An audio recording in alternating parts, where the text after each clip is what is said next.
Ito ang oras ng panalangin, panalangin para sa pamahalaan. Ang mga petisyon na nilalaman ng panalangin ito ay hinango sa mga katuruan ng salita ng Diyos, ang Biblia.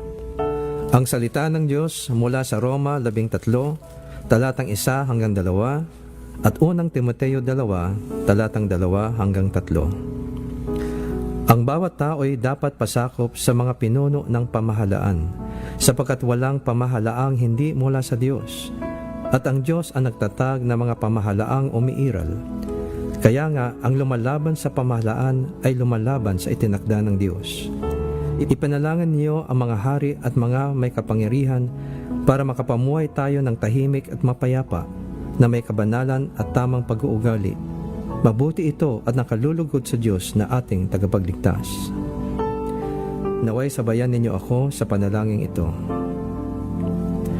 Dakilang Diyos at Ama, dahil Ikaw ang nagtalaga ng aming pamahalaan upang pamunuan at isaayos ang aming sambayanan, ipagkaloob mo sa puso ng aming pamunuan na kanilang gawing gabay ang iyong banal na salita sa paglikha at pagsasakatuparan ng mga batas na may buong katarungan. Iyo silang gabayan sa araw-araw nilang pamumuno at pamamalakad sa aming bayan na kanilang mabisang matugunan ang mga pangangailangan ng mga mamamayan at malutas ang mga maraming suliranin ng aming lipunan. Amin ding hinihiling na sila ay iyong bigyan ng pagkakaisa at katapatan sa pagtataguyod ng magandang kinabukasan para sa bawat mamamayan, upang sila ay laging handang isauna ang kapakanan ng sambayanan. Naway kanilang bigyan ng katarungan ang mga mahina at walang lakas, at huwag payagang maapi ang mga mahirap at walang laban. Sa araw-araw, pangalagaan nawa nila ang sambayanan at kanilang iligtas sila sa kamay na masasama. O Diyos, iyong patuloy na palapitin ang kalooban ng aming mga pinuno sa iyo, nang sila ay makapagpamahala na may dunong at integridad at may busilak na puso. Naway sila ay magsilbing modelo ng magandang asal, katapatan, pagtsatsaga, pagkakaisa, katuwiran at pagmamalasakit sa kapwa. Ayon sa iyong kahabagan at kapangyarihan, sila ay iyong pagtibayin sa pagharap sa anumang mabibigat na hamon o suliranin na maaaring dumating muli sa aming bayan, at iligtas mo kami sa lahat ng panganib. Ipagkaloob mo na maharap namin ang anumang hamon ng mapayapa at buo ang loob, dahil ikaw ay kasama namin. Iyong pagpalain at bantayan ang aming sambayanan, at kami ay iyong ilayo at iligtas sa sinamang magtatangkang nakawin o sirain ang aming kapayapaan at kalayaan bilang iyong bayan. Iyong ilayo ang aming mga hukom sa paghato ng hindi makatarungan. Naway sila ay humatol batay sa katuwiran sa lahat ng oras. Gaya ng iyong sinabi sa iyong banal na salita, na ang isang bayan ay matatag lamang kung ang mga namumuno ay makatarungan, ngunit ito'y mawawasak kung sa salapi sila'y gahaman. Ipagtibay mo sa kanilang mga puso ang integridad, kahabagan, pagsunod sa iyong mga utos at tunay na karunungan, upang ang aming pamahalaan ay maging kalugod-lugod sa iyong mga mata, nang ang iyong mga biyaya na pagsulong at paglago ay aming makamtan at mapanatili sa mahabang panahon. Iyong hikayatin ang aming pamunuan at mga mamamayan na palagiang manalangin sa iyo, at ikaw ay aming hanapin habang kami ay tumatalikod sa aming mga kasalanan, upang kami ay iyong pakinggan at patawarin at pasaganahin ang aming bayan. Aming panalangin na magtiwala sa iyo ang aming mga pinuno, sapagkat ikaw ang pinanggagalingan ng lahat ng karunungan at biyaya. Maraming salamat, Panginoon, sa iyong pagtugon sa aming mga dalangin na ito, sa pangalan ni Jesus. Amen.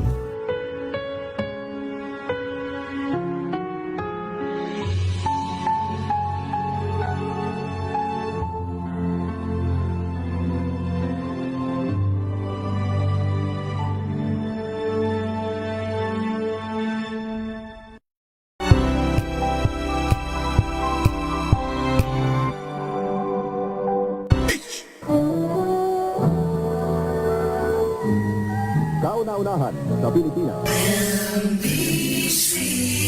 Manila Broadcasting Company. DZRH, a proud member of MBC Media Group. 7 minuto na makalipas ang alas 4 ng umaga.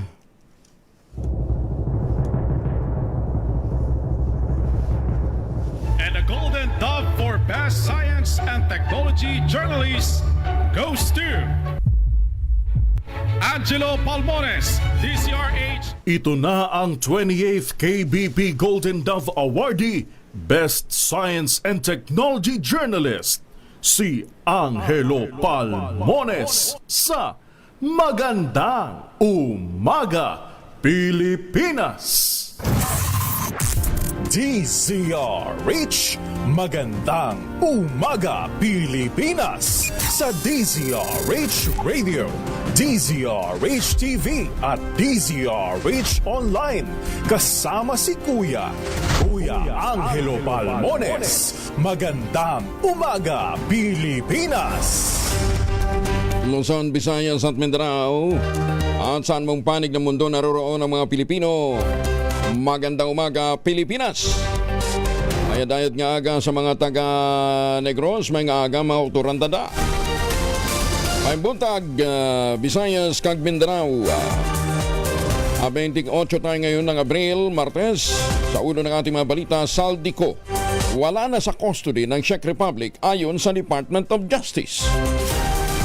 Attorney Harry Roque at Mrs. kinasuhan ng tax evasion ng BIR sa Department of Justice. PNP iniimbestigahan kung sino ang nag-leak online ang pangalan ng mga investigador ng Ombudsman. Attorney Manscarpio mistulang inamin ang kahinahinalang bank records ng kasuhan ng Bangko Sentral, AMLAC at ilang kongresista ayon naman sa isang legal expert. DA, Department of Agriculture, nagbabala ng triple global shocks na posibleng makaapekto sa produksyon ng pagkain at kalakalan. Puerto Princesa City at Dagupan City kapwa tinamaan na mapanganib na 46 degrees Celsius na heat index kahapon.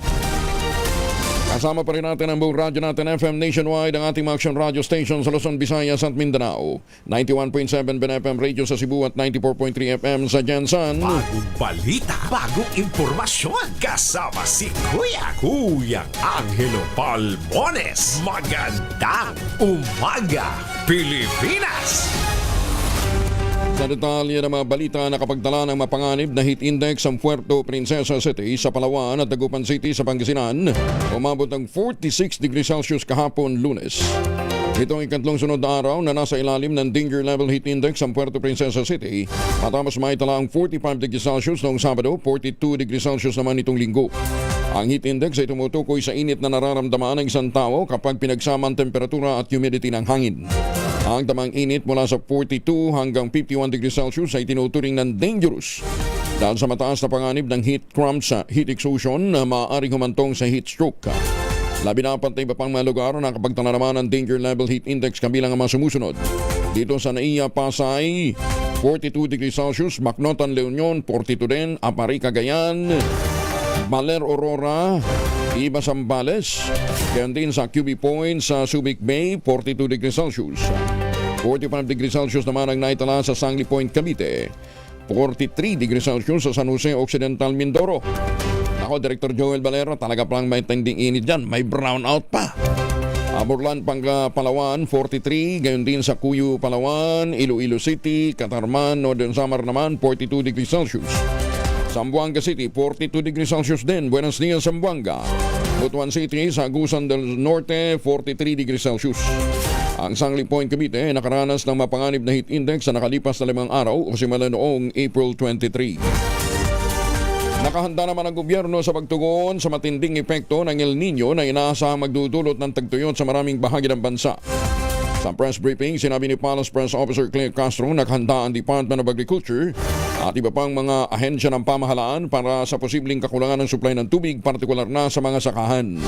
Ayon kay Castro, natasa na ng DA ang mga field office nito, bantayang mabuti ang high-risk agricultural area at magpatupad ng localized intervention base sa nakakalip na datos sa mga nakaraang El Nino. Kaya handa po ang DA sa mga konkretong measures, no? Concrete measures para ito ay maagapan. Masantos siya kabasan at tsakaimin sa ating mga kababayan dyan sa Pangasinan, lalong-lalo na sa Asinggan. Muling sumiklab ang sunog sa sanitary landfill sa Nabotas dahilan upang manatiling unhealthy sa sensitive groups ang kalidad ng hangin sa Malabon, Pasay at Valenzuela. Dahil dito, hinikayat ng mga opisyal ng Pasay ang publiko bawasan ang outdoor activities, magsuot ng protective mask upang makaiwan sa masamang epekto ng maruming hangin. Sa kabila nito, bumalik naman sa good at fair levels ang air quality sa karamihan ng bahagi ng Metro Manila. Ayon kay Environment Secretary Juan Miguel Cuna, nahihirapan pa rin ang mga tauhan sa ganap na pagkapula ng apoy dahil sa kakulangan ng kapasidad at kinakailangang kagamitan. Patuloy namang pinapayuhan ng publiko na sundin ang health advisories upang magpatuloy o habang nagpapatuloy ang operasyon sa lugar. Inatake sa puso habang nakapila sa ayuda ng Department of Social Welfare and Development ang presidente ng TODA sa barangay Bacayao, Gimba, Nueva Ecija. Imbis na tulong pinansyal, trahedya ang sumulubong sa pamilya ng 57 anyos na tricycle driver na si Orlando Sebastian matapos itong bawian ang buhay habang nakapila para sa cash aid payout noong Biyernes, April 24. Ayon sa pamilya ni Sebastian, maaga itong nagtungo sa payout center na isang open gymnasium upang i-assist ang kanyang mga membro at sa kabila ng mainit na panahon at siksika ng mahigit 1,000 benepisyaryo, masaya pa umanong nakikipagbiruan ang biktima. Yan man bandang alas 10 ng umaga, biglang nahilo, nagsisure si Sebastian. Bagamat mabilis na naisugod sa ospital, hindi na ito umabot ng buhay. Ayon sa kanyang asawang si Lorena, kamakailan lamang ay napagalamang may problema sa puso ang biktima at pinagbabawalan na sa mabibigat na trabaho. At tatandang hindi itong unang pagkakataon na may namatay sa pila sa ayuda. Kamakailan lamang isang 62 years old na driver din ang pumanaw sa kahalintulad na insidente sa Quezon City.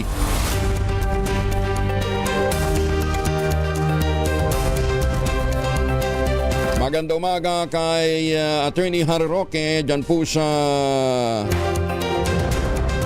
Europa. Naglunsad naman ang Bureau of Customs ng I Am BOC Movement, isang values-driven program na bahagi ng mas malawak na Integrity, Accountability and Modernization Program ni Customs Commissioner Ariel Nepomuceno. Layunin ng programa na mahikayat ang lahat ng mga opisyal at mga kuwani ng ahensya na magkaroon ng kolektibong responsibilidad sa pagpapatatag ng integridad sa bawat transaksyon. Nakasentro ang I Am BOC Movement sa paniniwalang ang tunay na pagbabago ay nagsisimula sa bawat individual. Ayon pa kay Commissioner Nepomuceno, ang pamumuno ay hindi nasusukat sa ranggo, kundi sa panunugutan, dedikasyon at kabutihan ng lahat. Bagong balita, bagong impormasyon. Kasama si Kuyang Angelo Palmones. Magandang umaga, Pilipinas!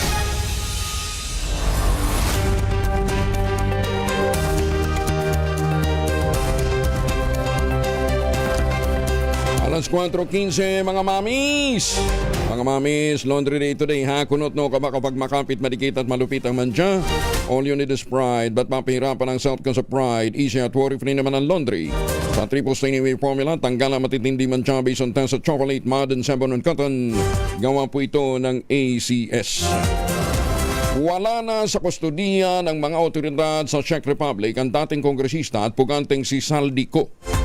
Ito naman ang kinumpirma ni Justice Secretary Frederick Bida sa isang press conference sa Embahada ng Pilipinas sa Prague. Naniniwala ng kalihim na nasa Schengen area pa rin si Ko. Matatanda ang April 16, 2026 nang inanunsyo ng Pangulong Bongbong Marcos na nahuli si Ko sa Czech Republic matapos magtangkang pumasok sa naturang bansa nang walang kaukulang dokumento. Mamaya na lang ho. Basta't meron hong nakausap si Ginoong Saldico at ang sabi nga po ni Saldi, natutulog siya nung matanggap niya yung balita na siya ay naaresto pala. 99% ang kumpiyansa ng Department of Justice na mapapauwi ng Pilipinas ang puganteng dating kongresistang si Saldico. Sinabi ito ni Justice Secretary Frederick Bida sa isang press conference sa Embahada ng Pilipinas sa Prague kasabay ng pagkumpirmang wala na si Ko sa kustudiya ng Czech Republic.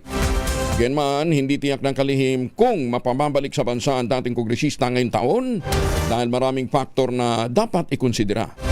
Si Ko ay nahaharap sa kasong graft at malversation kaugnay ng multi-billion peso flood control scandal. Hindi nyo nga alam kung nasaan, paano nyo pa mapauwi. Naninindigan din ang Malacanang walang mali sa ginawang pag-aanunsyo ng Pangulong Bongbong Marcos hinggil sa pagkakaresto kay dating Congressman Zaldico sa Czech Republic. Reaksyon ito ng palasyo matapos ang akusasyong fake news. Ang naturang balita kasunod ng pahayag ng Department of Justice na technically hindi pa nadadakip si Ko. Paliwanag naman ng Palace Press Officer na si Gil Castro, hindi lang ginagamit ng Czech Republic ang terminong inaresto. Sumali totoong nahuli doon ang dating mambabatas. Ginit ni Castro, hindi premature at lalong hindi fake news ang naging anunsyo ng Pangulo kaugnay ng estado ni Ko na sabit naman sa anomalyang flood control projects. Ano ba ang inanunsyo ni Pangulo? Hindi po ba ang inanunsyo ng Pangulo unang-una ay nahuli si Zaldico? Totoo naman. Di po ba? Nasa kustodiya ng Czech Republic si Zaldico. Totoo naman. At ang sabi ng Pangulo, nakikipag-coordinate tayo sa Czech Republic. Totoo naman. So anong premature doon? Walang premature doon. Anong nais ng Pangulo? Madala at mabalik si Zaldico dito sa Pilipinas. Tama. Walang pagbabago doon. Hanggang ngayon, yun ang nais din natin. So anong premature doon? Walang premature doon.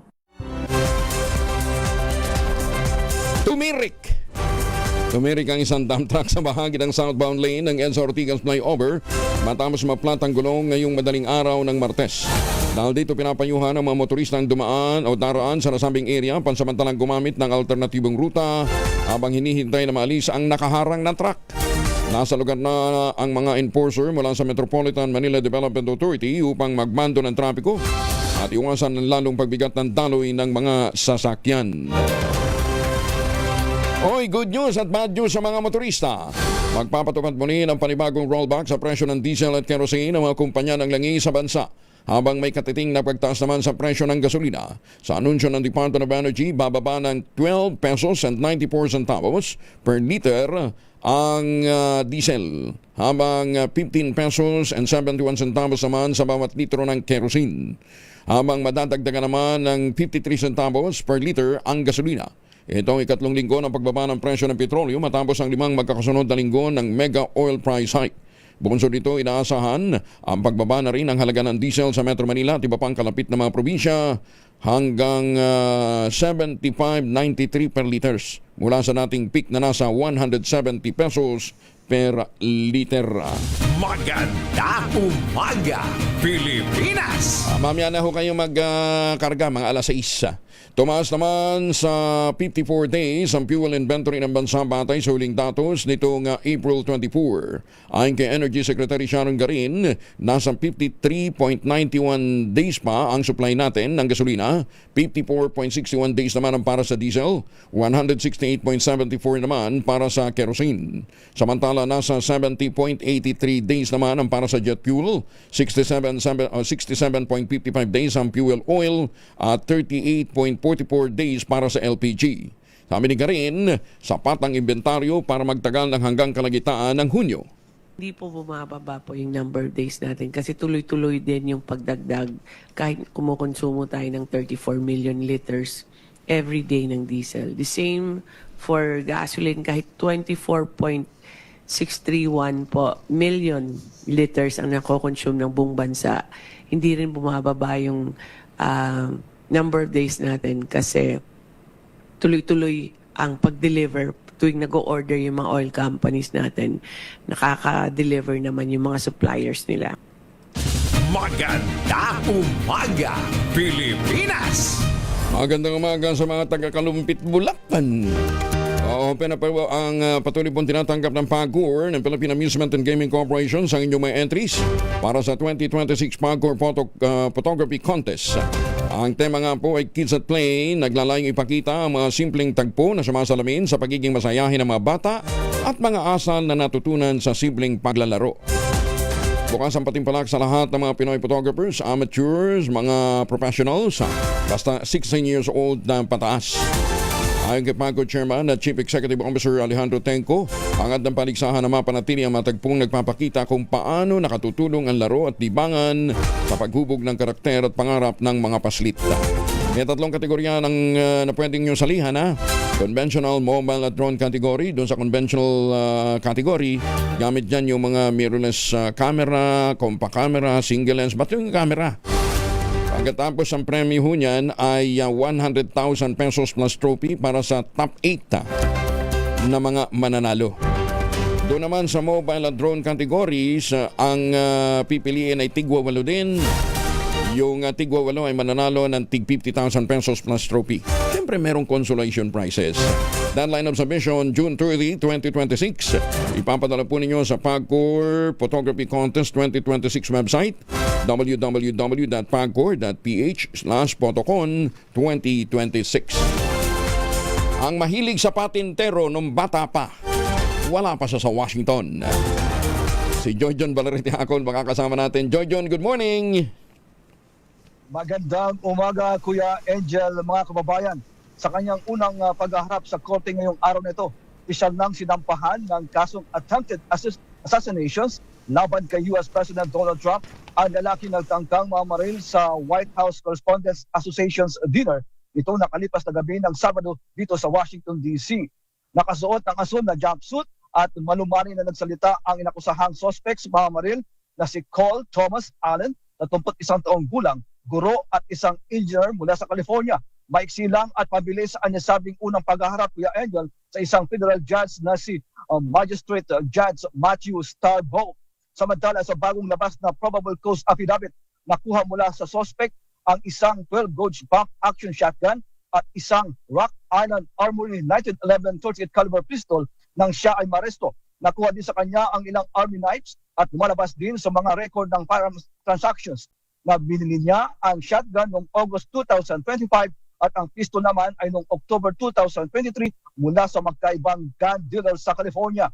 Detalyado, Kuya Angel, mga kababayan, sa affidavit ang naging biyahe ni Allen bago ang nasabing insidente. Martes hanggang Huwebes mula sa kanyang tirahan malapit sa Los Angeles, California, sumakay siya ng tren at nakarating sa Chicago ng Huwebes. Biyernes na po, 1:00 ng hapon, sumakay muli siya ng tren at dumating dito sa Washington, D.C. Biyernes, 3:00 ng hapon, makalipas ang 2 oras, nag-check-in siya sa isang kwarto sa Washington Hilton Hotel at lumalabas na nag-book siya roon ng 3 gabi mula Biyernes hanggang Linggo bago mangyari ang tangkang pamamaril. Habang nakabinbin ang hearing, Kuya Angel, sa darating na Huwebes, isang pandinig ang gagawin upang matukoy kung siya ay karapat-dapat para sa anumang uri ng pagpapalaya o tinatawag na pre-trial release bago ang paglilitis. Hindi na kinakailangan magpasok ng plea ni Allen sa pagtatapos ng maikling pandinig ngayong araw na ito ay Judge Starboe at itinakda sa Mayo 11 ng taong kasalukuyan ang preliminary hearing ng suspect. At yan ang update live mula dito sa Washington, D.C., USA. Ako naman si Joyjon Valerite Acon ng radyo natin, nag-uulat para sa DZRH. Una sa Pilipinas, una sa Pilipinas. Wala bang ginawang testing sa kanyang mental stability? Wala pa, Kuya Angel. At sa aking pagkakaalam ay gagawin pa yan sa darating na Wednesday o bukas bago ang hearing sa nakatakda naman sa Thursday kung siya po ay pansamantalang alalayain. Wala din na-establish na link sa kung kanino man o anumang grupo. So he was acting on his own. Wala pa, Kuya Angel. Yan ay napapatuloy po ang investigasyon sa mga oras na ito. Magkano ngayon ang presyo ng gasolina dyan? Biglang seguy. Yun ang pinakamagandang balita ngayon. Tumaas ng konti, Kuya Angel. 92 kada barilis po ang crudo sa mga oras na ito. At sa kabuuan po, ang gas ay $4.06 pa rin. Pero sa California po, mataas pa rin po ng $5.91. Hindi, 92 from magkano? Sabi mo tumaas, magkano ba dati? 90, kahapon. 90 lang kahapon. Oo, ngayon po ay 92. Naku, di pa, pataas na naman, ano ha? Oo. Ano nag-trigger? Siguro yung pagdating ngayon sa mga oras na ito ni King Charles III. Kasi tumuloy. Ngayon ang seguridad dito sa amin sa Washington, D.C. Dahil dumating po dito si King Charles III at ang kanyang asawa na si Queen Camilla para sa historic na pagbisita dito po sa Washington DC. Despite despite the shooting tuloy pa rin siya. Correct. Tuloy pa rin. Oh. Ilang araw si Ninong Charles diyan? Si Ninong Charles, 3 araw siya. 3 araw. Marami pa siyang mga engagement. Yun lang ang binabanggit sa amin sa mga oras ito sa mga media, pero maaaring mag-extend pa ito. Okay. Pero anong purpose ng kanyang bisita? Ito ay kaugnay sa 250th anniversary ng Amerika at marami pang ibang pag-uusapan. Si King Charles III Okay. at of course ang presidente ng Amerika na si President Donald Trump. Walang kinalaman sa Strait of Hormuz Abangan ang susunod na kabanata. O kasi di ba karamihan ng mga insurance company nakabase sa UK? Correct. At maaaring may sidelight na ganon, pero abangan po natin yan. Kasi karamihan ng mga barko hindi makapaglayag, hindi naman dahil sa takot sila na mabomba, kundi wala silang insurance. Di ba? Isa yun sa mga dahilan kung bakit hindi naglalayag yung ibang mga tanker dahil nga sa maraming insurance company na nakabase sa UK ang nag-withhold na ng kanilang mga insurance policy. Anyway, Joy John, maraming salamat sa updates. Balik sa iyo, Kuya Angel. Si Joy John Balarite ako live mula po sa Washington, D.C. Maganda umaga, Pilipinas! Ay, 28 na makalipas ang alas 4 ng umaga mga misis. Amoy araw ba si Mr. pag-uwi galing ng trabaho? Abay dalyan sa germ sa katawan nila para labanan ang amoy araw at amoy pawis gumamit ng Shield Bath Soap regularly. Unbeatable ang Shield sa paglaban sa germs versus another brand by Shea Butter. Pampalambot ng kutis sa presyong abot kaya 12.50 SRP. Kaya naman recommended ito ng Philippine Nurses Association. Kaya mga misis ay challenge you, subukan ng Shield Bath Soap galit sa sakit, may malasakit, sulit na sulit. Maganda umaga, Pilipinas! Dragden sa Pantukan, Davao de Oro, nabuwag, may 4 na nahuli. Detalye ng balita mula kay Jun Sotel mula sa Action Radio Davao. May butag mo, Jun. Mayong buntag usab Kuyang Angel, nabuwag ng mga otoridad ang isang drug den at naaresto ang 4 na hinihinalang sangkot sa iligal na droga sa isinagawang bypass operation sa Barangay Napnapan gabi ng Abril 26, 2026. Kinilala ang narestong pangunahing suspect si alias Robert, 30 anyos, na itinuturong maintainer ng drug den matapos maktuhang nagbibinta ng hinihinalang shabu sa isang operatiba na nagpanggap na buyer. Kasama rin nadakip ang alias Mark na tauhan ng drug den at 2 bisita na sina alias Rogelio at Rinaldo. Sa operasyon, nakumpiska ang 8 pakiti ng inihinalang shabu na may kabuang bigat na humigit kumulang 43 grams at tinatayang halaga na 283,000 pati na ang bypass money at iba't ibang drug paraphernalia. Ayon sa mga otoridad, ang operasyon ay sinagawa sa koordinasyon ng Philippine Drug Enforcement Agency at iba't ibang unit ng kapulisan bilang bahagi ng pinaigting na kampanya laban sa iligal na droga sa lalawigan. Nasa kustodiya na ng mga otoridad ang mga suspek at naharap sa kasong paglabag sa Republic Act 9165 o Comprehensive Dangerous Drugs Act of 2002. Ito si June Suter para sa DZRH. Una sa Pilipinas, una sa Pilipino. Dagang salamat, Jun Soter. Uhan ko sa ima sa mga Pilipino dyan po sa Japan. Maganda umaga, Pilipinas! Live naman sa isa pang bahagi ng Europa. Kasama natin ngayon si Attorney Harry Roque. Attorney, magandang umaga po sa inyo. Kumusta na ho kayo? Ay, magandang umaga Pilipinas, magandang umaga Angelo. Mabuti naman po, no? Nasa mabuting kalusugan at syempre, nagnanais na makauwi, nag-aantay na mawala ang mga bangag. Okay, and maghahating gabi pa lang dyan, di ba? You're 4 hours behind. Maghahating gabi pa lang. Maghahating gabi. Anong oras na ba ngayon dito? Alas 10:30. Ayan, okay. So, bago kayo matulog, may mga bagay lang ho kasi kaming ibig makumpirma. Ang sabi kasi ni Congressman Saldico, nung matanggap niya yung balita na siya ay naaresto, siya pala ay natutulog. Natutulog daw siya. Tapos, pangalawa, ang sabi niya, immediately, ang una niyang nakausap, may tumawag daw sa kanya at nakausap niya para kumpirmahin na hindi siya nahuli, ay tumutugon sa pangalang Harry Roque. Totoo bang tinawagan niyo siya? Well, siya naman po ang nagsabi niyan. So, totoo po yan, no? Pangalawang beses ko na sinabi, kinumpirma ko na fake news ang sinabi ng ating presidente Kasi nga, nakausap ko siya at sinabi niya na hindi siya arestado, siya ay malaya at siya ay nasa mabuting kalagayan. Nagpunta ba siya ng Prague? Nung nag-usap ba kayo, sinabi ba niyang nasa Prague siya? Alam mo, Angelo, kami talaga kung nag-uusap, hindi ko tinatanong kung nasaan siya. Tinatanong ko lang kung siya ay nasa mabuting kalagayan, kung siya ay may mga pangangailangan. At palagi ko siyang pinapaalalahanan na kinakailangan kumuha siya ng asylum dahil yan ang ultimate protection. No? Maraming napapabalita na meron siyang golden visa, meron siyang second passport. Pero sabi ko, lahat yan ay hindi makakapagbigay protection sa kanya kapag gumalaw ang gobyerno. No? Tanging pagiging asylum seeker lamang ang magbibigay ng ganyang protection dahil ang asylum naman ay dito nagsimula yan sa Europa dahil sa napakasamang karanasan ng mga European sa pangalawang pandaigdigang digmaan. No? Kaya sabi ko sa kanya, asylum is the best course of action, pero hindi ko alam kung siya ay sumunod. Ang pagkakaintindi ko, meron din siya mga European na mga abogado na sa tingin ko are not giving the same advice that I have given him. Anyway, kinumpirma na rin kasi ng Department of Justice ni Secretary Vida na pa-press conference po ito at sinabi niya, wala na sa Prague si Ginoong Zaldico. Alam mo, hindi sa akin sinabi ni Zaldico kung kailan siya umalis ng Prague, pero ako, alam ko as of Saturday, 17, wala na siya sa Prague.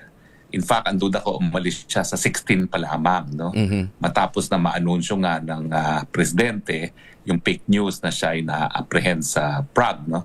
Pero nakumpirma ko on the 17th, wala na siya sa Prague. So, sinong pinuntahan ni Secretary Vida? Hindi ko na po alam. No? Kasi ako naman ang ginawa ko dahil ako'y nag-aalala rin na baka may mangyari dito kay Zaldico at importante ang mga sinisiwalat na mga bagay-bagay ni Zaldico. No?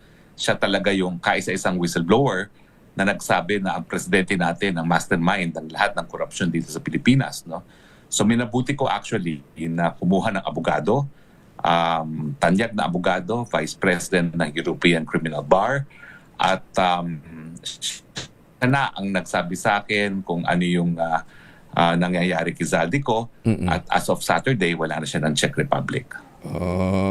Okay. At doon tumawag sa akin, more or less, yung mga panahon na yon, doon din tumawag sa akin si Zaldico to confirm na hindi siya na-arestado and that he's okay.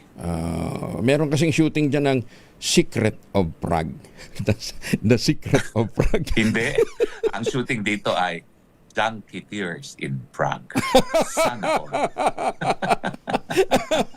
Tulog na kayo, Sec. Attorney Harry Roque, thank you for joining us. Magandang umaga po. Kinumpirma lang namin. Teka, baka sabihin nila, ay lang niya kausap ni Angelo. Maraming salamat din po. Ingat po. Magandang umaga. Yan. O sumasagot naman, hindi ho robot ang kausap po natin. Si Attorney Harry Roque po yun. Magandang umaga, Pilipinas! Ay, susme. Ay de las Alas, nakamubo na sa pinagdaan ng heartbreak ng sa dating asawa. Detalye ng balita mula kay Morley Alinio. Morley, good morning! Nawawala si Gising na ang showbiz, rampa na Pilipinas. Good morning, Kuya Angel. Matagal nang tapos, matagal nang nakalimutan. Healed na ang sakit sa puso ni Ay de las Alas na ginawa ng lalaking kanyang pinakasalan na si Gerald Sibayan. Imagine, matagal na palang nagkakaroon ng lokohan. Pero ang lahat, gaano man kasakit, ay peklat lang iyon sa puso ni Ay de las Alas. Mananatiling may alaala, may pilat, pero kailanman ay hindi na mabubura yung ginawang kalokohan sa kanya ng lalaking pinakasalan. Inaruga, pinag-aral, at binigyan pa ng pagkakataon na ma-issuehan ito ng green card. Mahigit ng 1 taon ang nakakaraan. Pero sa totoo lang, hindi pa rin malimutan ni Ay de las Alas yung mga gabing iniiyakan niya yung hiwalayan nila. Hindi pa rin mabura sa isipan ni Ay yung respeto, pagmamahal na ibinigay niya sa lalaking kanyang minahal. Pero ang lahat ay naglaho na. Ayon kay Ay, naka-move on na siya. hanap uli ng bagong pag-ibig kung may darating pa. Pero hindi ibig sabihin ito ay in good terms na sila ni Gerald Sibayan.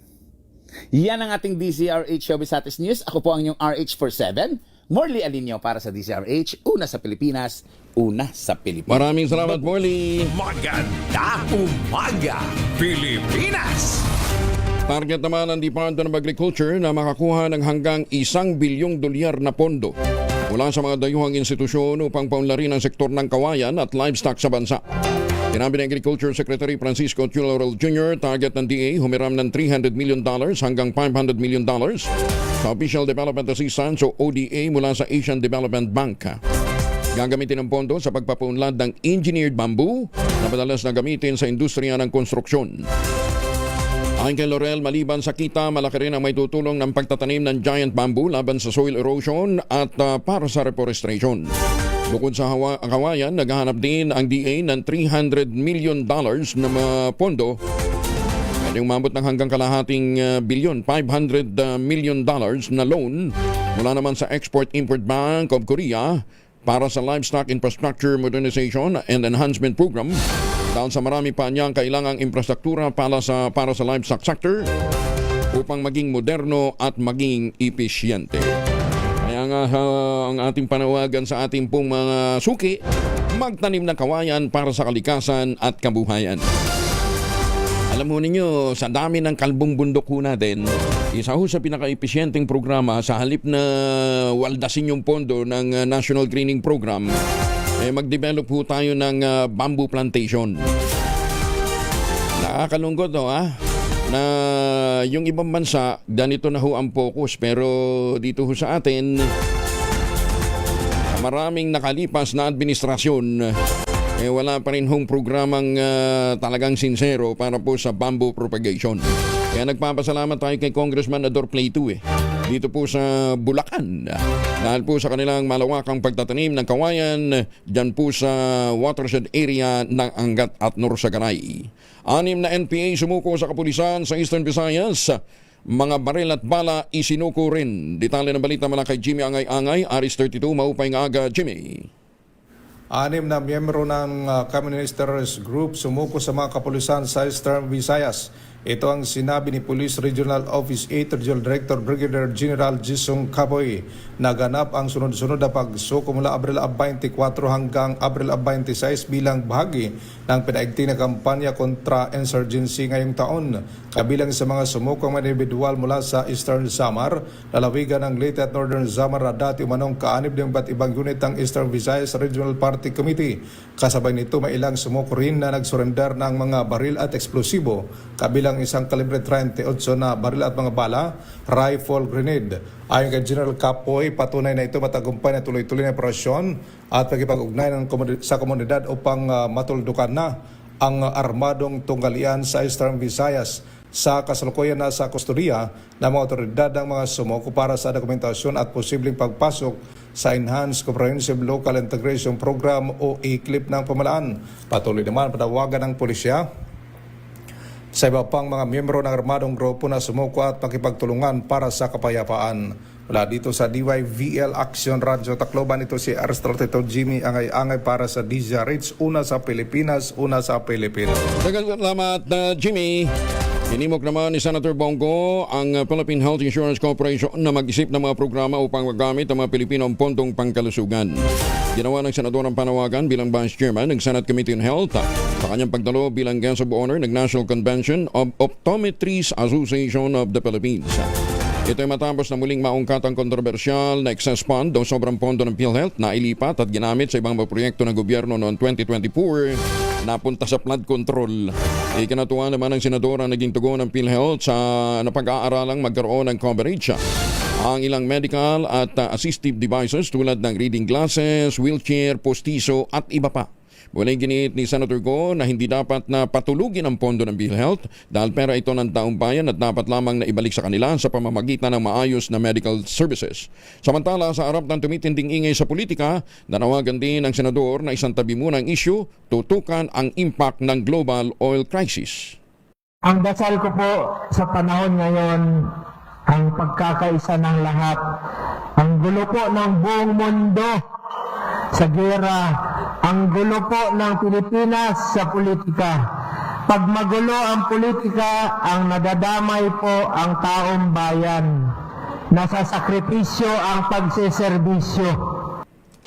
Maganda umaga, Pilipinas! Sa mga may lakad, huwag kalimutan magbaon ng proteksyon laban sa mikrobyo. May dalawang formulation ng family alcohol na pwede nating pagpilian. Yung family 70% isopropyl alcohol, especially prepared for clinics, hospital, pharmacies, laboratories, pero okay na okay din po sa households. Very effective yan sa disinfection at sterilization. Ganyan ang bagsik ng family 70% isopropyl alcohol. Maghapon man natin gamitin, no problem. Hindi po manunuyo ang ating mga kamay dahil meron po itong moisturizer. Yun namang mabangong family rubbing compound improve alcohol. Yun po yung mabangong isopropyl alcohol na ginagamit po ng mga masahista, mga barbero, mga doktor, mga nurse, mga kabandrona for sponge bathing and other cleansing purposes. Family rubbing alcohol para DZH subok na sa habang panahon. Mabibili sa naman butik at convenience stores nationwide.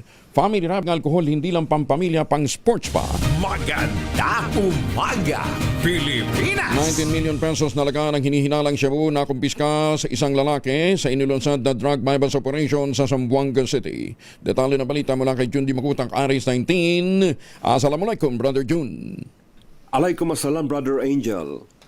Bilang resulta ng Joint Anti-Illegal Drugs Operation sa Zamboanga City, isang lalaki na tinaguriang high-value individual ang nakuhanan ng 2.8 kilograms ng pinaniniwalaang shabu na nagkakahalaga ng 19 million pesos. Ang lalaki ay agarang inaresto matapos makumpirmang dala nito ang inibentang shabu sa ikinasang drug bypass operation ng City Drug Enforcement Unit, Zamboanga City Police Station 6 and 7, katuwang ang Zamboanga City Mobile Force Company at Philippine Air Force. Ayon sa PNP, ang inaresto ay isang 34-year-old na lalaki, may mga asawa at residente ng Laha, Lungo, Sulu. Nakuha mula sa suspect ang 3 vacuum-sealed transparent plastic packs na naglalaman ng pinaghihinalaang shabu. Upang makumpirma ang hinala, isinumite ng PIDEA ang mga nakumpiska sa Forensic Unit 9 para sa lab test o itong lab analysis.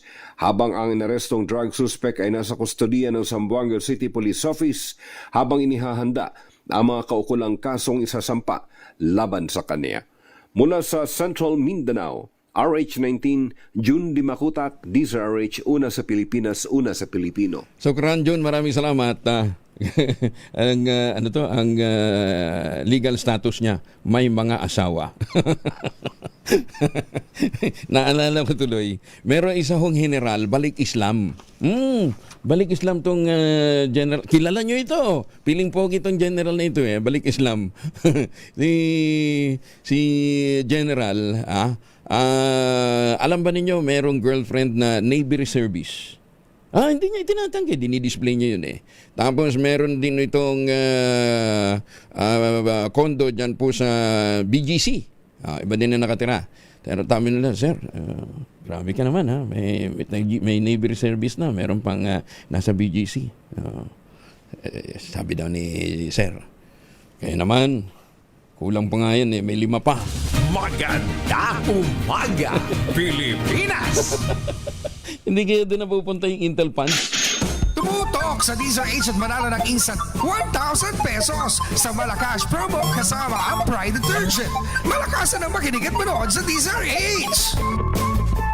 Ang tropa po ni Sherwin Alparo kasama ang Pride Detergent ay nandyan sa Barangay Pulang Lupa 2, Las Piñas City. Ulitin natin sa mga taga-barangay Pulang Lupa 2, Las Piñas City. Lakasan ninyong mga radyo at telebisyon. May tropang pogi dyan. Ayan, tropang pogi, hindi piling pogi.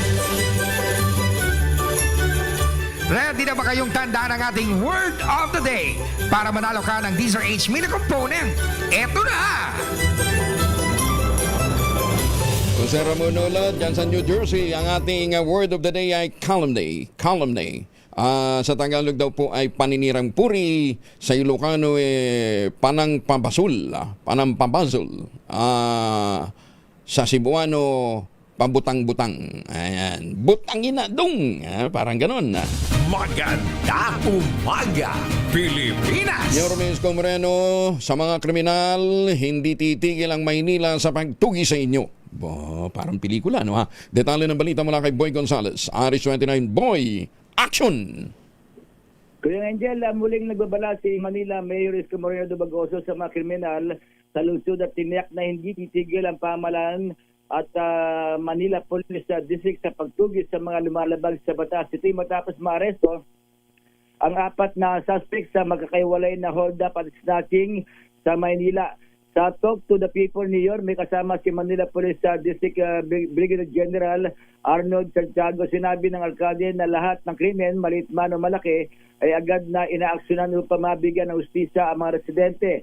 Sabi ng alkalde, maging mga ulat at video na ipinopost sa social media ay binabacktrack ng mga otoridad sa tulong ng publiko upang mapabilis na matukoy ang mga suspect. Pinasalamatan din niya ang mga netizens at mamamayang nagbibigay ng impormasyon sa pulis at tiniyak na poprotektahan ang kanilang pagkakilanlan. Binigyan din pa ng alkalde na karapatan ng bawat Manileño at mga bumibisita sa lungsod na mamuhay ng ligtas, maayos at panatan. Ito si Boy Gonzales para sa Disa, Arizona sa Pilipinas, una sa Pilipino. Maraming salamat, Boy. Maganda umaga, Pilipinas! 47 na makalipas ang alas 4 ng umaga, nagpapala sa Agriculture Secretary Francisco Chu Laurel Jr. nahaharap sa hindi pangkaraniwang pagsasama-sama ng mga panganib sa pandaigdigang agrikultura dala ng climate change, geopolitical tension at pabalik-balik ng mga sakit na maaaring magpabago sa sistema ng pagkain at sumubok sa kakayahan ng gobyerno na tugugon. Sa kanyang talumpati sa post-ministerial workshop nitong nakalipas na linggo, kasunod ng 14th World Trade Organization Ministerial Conference, sinabi ng kalihim, mas magiging mahirap ang trabaho ng Department of Agriculture sa gitna ng nagpapatong-patong na krisis na nakakaapekto sa produksyon at kalakalan. Tinukoy nito ang pabago-bagong pattern ng panahon dulot ng climate change, kabilang ang umuulit na cycle ng El Nino at La Nina na nakakagambala sa schedule ng pagtatanim at anihan, ang pagbabago ng panahon na nagpapalala sa pabalik-balik na sakit sa hayop tulad ng African swine fever at bird flu na patuloy ding nakakaapekto sa supply at presyo ng mga hayop. Binigyan din ni Secretary Chu Laurel ang geopolitical disruption, kabilang ang gera sa Ukraine at epekto ng pandemya na nakakaapekto sa katatagan ng supply chain at panapanahong paghihigpit sa pag-export ng lahat ng pangunahing kalakal. Sinabi din ng kalihim na ang mga dahilang ito ay hindi na bukod sa mga pangyayari, kundi bahagi na ng mas malawak na pattern ng kawalang katiyakan sa buong mundo. Mula sa kanyang pananaw bilang dating negosyante, sinabi ni ng kalihim, ang antas ng kawalang kasiguruhan ay hindi na bago. Sumalit ang lakas at dalas ng pagbabago ay lumalala. Kaya sabi niya, kinakailangang mas matalino tayo, mas maging handa tayo. Kaya po sa ating mga kababayan na pabalik ng Pilipinas, abay tangkilikin ho natin ang produktong gawang atin. Kaya halimbawa ng Tangerine Chocolate. Ang Tangerine Chocolate po ay brand ang mga magnaniyog ng mga magsasaka dyan po sa lalawigan ng Quezon. Sa tulong po ni Dr. Helen Tan, yung po mga planting material ng kakao galing Davao. Hinakot po ito para maitanim dyan po sa mga sakahan sa lalawigan ng Quezon. Kaya ngayon ay nagpuproduce na husila ng dikalidad na kakao beans, pinaprocess para maging Tangerine Chocolate. Available yan sa 0919-095-5935. May mahigit 10 variants po ang Tangerine Chocolate na mga raw material. Galing din po sa ani ng ating mga magsasaka. I-check po ninyo sa tangerine.chocolate.ph. Ang sabi nga po ni Dr. Helen Tan, sino bang magmamalasakit sa Pilipino kundi ang kapwa Pilipino? Kaya sa bawat tangkilik natin ng Tangerine Chocolate, pinalalakas natin ang loob ng ating mga magsasaka, pinalalakas natin ang ating lokal na ekonomiya. Tangerine Chocolate 100% gawang lokal, but taste and looks global. Tinulungan ito ng DTI at ng DOST. Pakiusap po ni Dr. Helen Tan, sana po ay ating tangkilikin ang Tangerine Chocolate. Maganda umaga, Pilipinas! Meter reader ng Abra Electric Cooperative binaril, napatay sa Peñarubia, Abra. Detalye ng balita mula kay Romy Gonzales, Irish 41 ay Bagdabigat, Romy. Nasawi ang isang meter reader ng Abra Electric Cooperative matapos barilhin ng di pa nakikilalang suspect sa Barangay Luswak, Peñarubia, Abra. Batay sa initial investigation ng pulisya bandang alas 10 ng umaga kahapon nang itawag ng isang concerned citizen ang nakitang bangkay ng biktima sa lugar ng mga empleyado ng Abtemco sa sitio Sinilagan, Barangay Luswak sa bayan ng Peñarubia. At ayon sa Peñarubia Municipal Police Station, sa pagdisponde ng kanilang mga personal na datnan nila ang bangke ng biktima sa tabi ng sinakyan nitong motorsiklo na duguan at may tama ng bala sa likod na tumagos sa dibdib. Lumilitaw sa report na pupunta sana para mag-meter reading ng electric meter ng transmitter site ng GMA ang biktima na nakilalang si Bernard Colette, 53 anyos, residente sa Zone 4, Bangged Abra at meter reader ng Abreco. Walang na-recover na basura ng anumang bala sa crime scene na nasa liblib na lugar at tumikit kumulang 200 metro ang layo mula sa transmitter site ng GMA. Walang naka-duty sa transmitter site ng mangyaring pamamaril. Positibong kinilala ang biktima ng kanyang mga kamag-anak at kasamahan sa trabaho. Sa ngayon ay patuloy na tinututukan ng pulisya lahat ng anggulo para matukoy ang suspek at motibo sa naturang pamamaril. Ito si RH41 Romy Gonzalez para sa DZRH, una sa Pilipinas, una sa Pilipino. Maraming salamat, Romy. Diyos na Gina, 5 maskaradong di kilalang lalaki. Aba, may 22 anyos na estudyante ginapos tinakpan ng bibig sa Limay, Bataan. Bakit kaya? Alamin natin mula kay Danny Kumilang, Aris 37. Danny, good morning. Pwersahang pinasok ng 5 maskaradong di kilalang lalaki ang tahanan ng isang 22 anyos na estudyante at iginapos ito at saka tinakpan ang bibig sa Armanbil Subdivision, Barangay San Francisco, Limay, Bataan, alas 3:35 kahapon ng hapon. Ayon sa ulat, illegal na pumasok ang mga sospek sa tirahan mismo ng biktima at makalipas ang ilang minuto matapos igapos at takpan ang bibig ng biktima, tumakas ang mga ito at lulan ng isang Toyota Innova na kulay silver na naplakahan na BFF 497. Wala namang naiulat na nawawalang gamit o pinsala sa biktima. Nagsagawa agad ng hot pursuit operation ang PNP para sa pagkakakilalang at pag-aresto sa mga sospek. Samantalang patuloy ang investigasyon ng pulisya sa motibo ng insidente. Danny Kumilang, RS37 DZRH, una sa Pilipinas, una sa Pilipino. Maraming salamat, Danny. May paabakikayungan sa mga suki natin dyan po naman sa Pampanga. Maganda umaga, Pilipinas! 53 makalipas ang alas 4 ng umaga, oras na para tayo po ay mag-ultamayo. Pero sabi nga din po ng mga dalubhasa, isang oras bago matulog, 2 kapsula, mas may enjoy natin ang mga benepisyo ng ultamayo. Ang ultamayo po ay postbiotic with lactococcus lactoserine plasma. Dumaan po ito sa mahabang clinical trial. Hindi testimonial, hindi kwenteng kutsero, kundi human clinical trial. Ang bawat kapsula ng ultamayo ay nagtataglay ng 50 billion cells ng lactococcus lactoserine plasma. Kaya napaka-potent po nito. Pagpasok po sa ating katawan, activate nga po nito yung PDC, yung plasmacytoid dendritic cell. Yan po yung naman tinatawag na madalubhasa na commander ng ating immune system, responsable sa pagtataboy ng mga toksin sa ating katawan habang tayo po ay natutulog. Kaya ang ultamayo po ay nakatutulong para ma-achieve natin ang magandang tulog. Pagka may magandang tulog, may magandang gising. May panlaban tayo sa puyat, pagod at stress. Ilan lamang yan sa mga benepisyo po ng ultamayo. Kung may mga concerns pa ho kayo, mag-text ho kayo sa 0931-033-2871. Meron ho tayong mga medical experts na nakastambay niyan. Ang ultamayo ay registrado sa Food and Drug Administration, halal certified. At kung ngayon ho kayo bibili, available po yan sa Mercury Drug Store, HB1 Plus Pharmacy, Curamed at Amesco Drug. Pag bumili ho kayo sa Mercury, ang isang box ng ultamayo, yung 30 capsules sa alinmang Mercury Drug Store sa buong bansa, makakakuha ka pa rin ng free 100 pesos Mercury Drug Gift Certificate. Promo runs until July 31, 2026 only. Per DOH FDA CFRR Permit Number 0981-0/2025. Mahalagang paalala, ang ultamayo po ay hindi gamot at hindi dapat gamitin panggamot sa anumang uri ng sakit. Tumutok sa DZRH at manalo ng instant 1,000 pesos sa Malacash promo kasama ang Pride Detergent. Malakasan ang makinig at manood sa DZRH! Ito. Kumpirmado. Hindi fake news. May huli si Sherwin Alparo. Sherwin, saan siya nakalitin? Naku, Kuya Angel, wag ka nga ano siya, baka tayo hulihin ito. Dahil huling-huli natin na nakikinig ng DZRH. Itong si Tatay, na kayo po yung enforcer. Enforcer? Sa barangay. Enforcer sa barangay. Ang pangalan niyo po?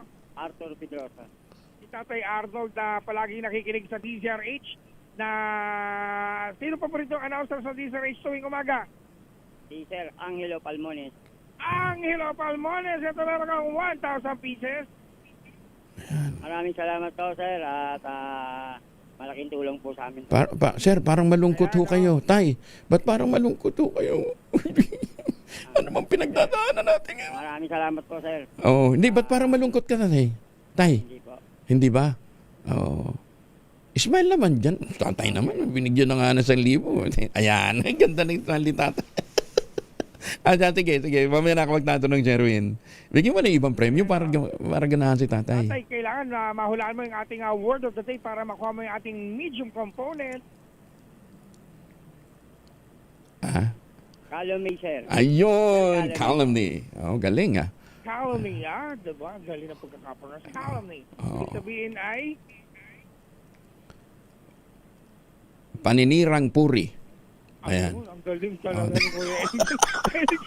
Nakuha mo sa ating medium component. Hati tayo dyan sa medium component. Ang official registered partner ng DZRH, alagang Astron, alagang maasahan. At syempre meron ka rin tatanggaping grocery mula naman sa ACS at sa DZRH. At syempre, meron ka rin pinakamalaki, pinakabago, pinakamabango ang Pride Republic Conditioner Strawberry Bloom Detergent Powder with Stain Away Formula. 2 kilo yan, kaya kahit gano'ng karaming labahan, ubos yan. And syempre, meron ka rin lalabhan na bago. Ito yung bagong DZRH t-shirt na pwede mo nang isuot at minomodelo ng kapitbahay yung may pinakamalalim na dimple.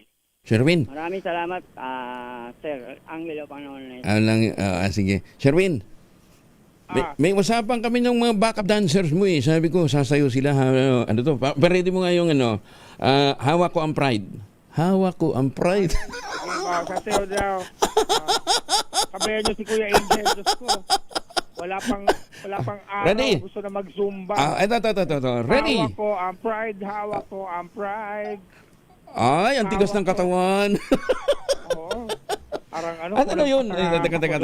Sandali lang. I-ready lang natin pakakatuwaan lang. Kayo naman Ayan. Sige, ready? Sandali lang. 1, 2, 3, go. Hawak ko ang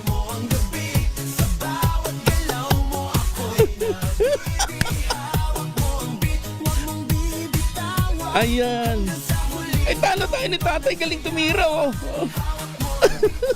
Parang hindi naman bit yung hawak nyo. Parang gout ang hawak nyo. Ano? Parang gout. Hawak ko ang gout. Hawak ko ang gout. Sherwin, personalan naman yung ginagawa mo Pambira ka naman Sabi, pride ang ating pride ang pinag-uusapan natin dito. Gout naman ang pinipilit mo. Galing tumira ni tatay Tay. Ulit tayo na lang.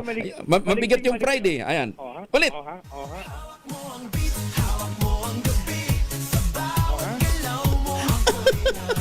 Sige. Ayan, tira. Ayan, nako. Ilang kilo yan? Ilang pride, Sherwin? Ayan, 2 kilo ba yan? Bigat din pala yan. Oo. Kita mo, ang sarap na ng ngiti ni tatay na nakapagsayaw na. Ayan, tay. Pero ang ating maagang sumba hatid sa inyo ni Kuya Angel Palmone. Sherwin, tanungin mo si tatay, di ba dapat bawal ang sumba at saka ang videoke ng alas 10 ng umaga pababa? Alas 10 ng gabi pababa. Huhulihin niya ba yung dalawang yan? Sa inyo, ingay-ingay nyo. Huhulihin niya ba yung dalawang yan? Oo. Hulihin nyo, ha? Okay. Ayaw pa talaga tumigil. Hawak po ang kita mo. Feel na feel ni tatay. Ilan taon na ho kayo uli? Ilan taon na kayo? 55 po. 65? 65 ha? 55? 55 lang, pero pag tinignan mo parang 54 lang sa personal. Salamat po. Okay, sige. Ingat tayo. Salamat. Salamat po, sir. Ingat. Sige. Thank you. Dapat pala ganun, Kuya Angel, tuwing umaga pasasayawin natin yung winner. Oo. Hanggang sa mapagod kayo. Kaya gusto nga nais manalo ng 1,000 pesos na katupotong sa DZRH. Baka na susunod nating winner sa DZRH Malacash promo kasama ang Pride Detergent Aris number 6, Sherwin Batal Faro DZRH. Una sa Pilipinas, una sa Pilipino. Tutok lang! Tutok na sa DZRH Radio, DZRH Facebook, DZRH YouTube, at DZRH TV. Baka ikaw na ang susunod na winner sa DZRH Malacash promo! 1 minuto na makalipas ang alas 5 ng umaga. This time.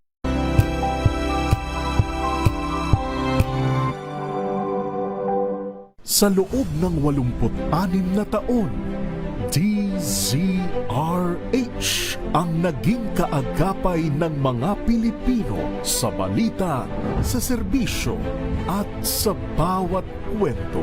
86 na taon ng tiwala at sa mga darating pang taon, mas pinalakas at mas pinagtibay para sa Pilipino. DZRH. Una sa Pilipinas, una sa Pilipino. Serbisyong tapat sa'yo, DZRH. Sama si Kuya Angelo Palmones. Magandang umaga, Pilipinas! Mga nakakalimot Martes tayo ngayon, 28 po ng Abril 2026. Ibinasura ng Office of the Ombudsman ang reklamong grave misconduct laban kay Deputy Speaker Alfredo Albi Benitez at mga membro ng sangguniang panglungsod kaugnay ng pagbili ng umano'y overpriced na 74.7 hectares na lupain sa Barangay Granada, Bacolod City noong 2023. Sa inilabas na desisyon ng anti-graft body, walang nakitang malinaw na basihan upang papanagutin ang mga opisyal sa kasong administratibo o kriminal matapos mapatunayang ang halaga ng lupa ay nakabatay sa aprobadong zonal value o valuation at sumunod din sa proper appraisal. Ikinalugod naman ni Deputy Speaker Benitez at ng mga nadawit na City Councilor ang nasabing desisyon ng Ombudsman kasabay ng pagigit na dumaan sa tama at legal na proseso ang pagbili ng nasabing lupain. Reporter ng NPA mula naman sa bayan ng Lope de Vega, Northern Samar na itinuturing unit militia member sumuko sa pulisya, nag-surrender din ng Granada. Detalye na balita mula kay Jane Galit Bantayan. Aris 34, Jane, may buntag. Isang miyembro ng unit militia mula sa bayan ng Lope de Vega, Northern Samar ang sumuko sa Lope de Vega Police. Isa itong lokal na residente nagbibigay suporta sa NPA sa pamamagitan ng pagbibigay impormasyon laban sa mga kasundaluhan at pagtulong sa operasyon ng mga regular na kasapi ng New People's Army. Ayon sa report ng Lope de Vega Police, ang sumukong unit militia ay 32 taong gulang, residente na naturang lugar. Kinumpirma ng kapulisan na kanilang pinuntahan ang nasabing unit militia ng Joint Forces ng Lope de Vega Police, katuwang ang Northern Samar Provincial Intelligence Unit, 1st Northern Samar Provincial Mobile Force Company at makasundaluhan mula sa 43rd Infantry Battalion Philippine Army. Nang mapasuko ng otoridad, isinukuran nito ang isang granada. Tiniyak naman ng PNP na makakatanggap ito ng tulong sa pamahalaan pagkatapos sumailalim sa mga proseso. Tuloy-tuloy naman ang mga negosasyon ng otoridad sa mga listadong NPA o mga nagsisilbing supporters o lookout ng New People's Army upang mahikayat ang mga ito ng pagbabalik pamahalaan. Mula sa Aksyon Radyo Katarman, RH34 Jane Galit Bantayan ng DZRH. Una sa Pilipinas, una sa Pilipino. Daghang salamat, Jane Galit Bantayan. Inikayat naman ng Department of Health ang mga magulang pabakunahan ng mga anak laban sa mga sakit na maaaring maiwasan. Kasabay ito ng pagdiriwang ng World Immunization Week kung saan naglunsad ang Department of Health Metro Manila Center for Health and Development ng isang malawakang immunization drive sa makabagong San Juan Chapter. Layunin ng aktibidad na mabigyan ng proteksyon ang 240 individuals laban sa iba't ibang sakit gaya ng tigdas, polio, pertussis, pneumonia, human papilloma virus o HPV at tetanus, diphtheria para naman sa mga buntis. Kasama na natin si G. Herrera mula sa radyo natin Gimba. Ma'am G, good morning. Yes, sir. Magandang umaga, Sir Angel. Magandang umaga po. Kinumpirmahan ng pamilya ng namatay na to, the President, dito sa bayan ng Gimba, Nueva Ecija, na nagbigay na ng tulong pinansyal ang DSWD para sa burial services at gasto sa lamay ng namayapang si Orlando Sebastian na inatake sa puso habang nakapila ito para sa 5,000 cash aid payout ng mga tricycle driver noong nakaraang Biyernes.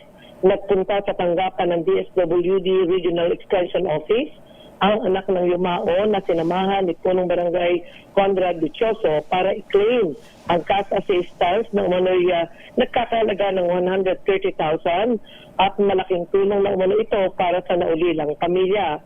Kagabi, isang parangal at pagpupugay ang ialay ng mga opisyal ng TODA Federation kay Orlando. dahil sa kabila ng karamdaman, nagawa nitong samahan ng kanyang mga miyembro at tulungan para sa payout center at kanyang inassist.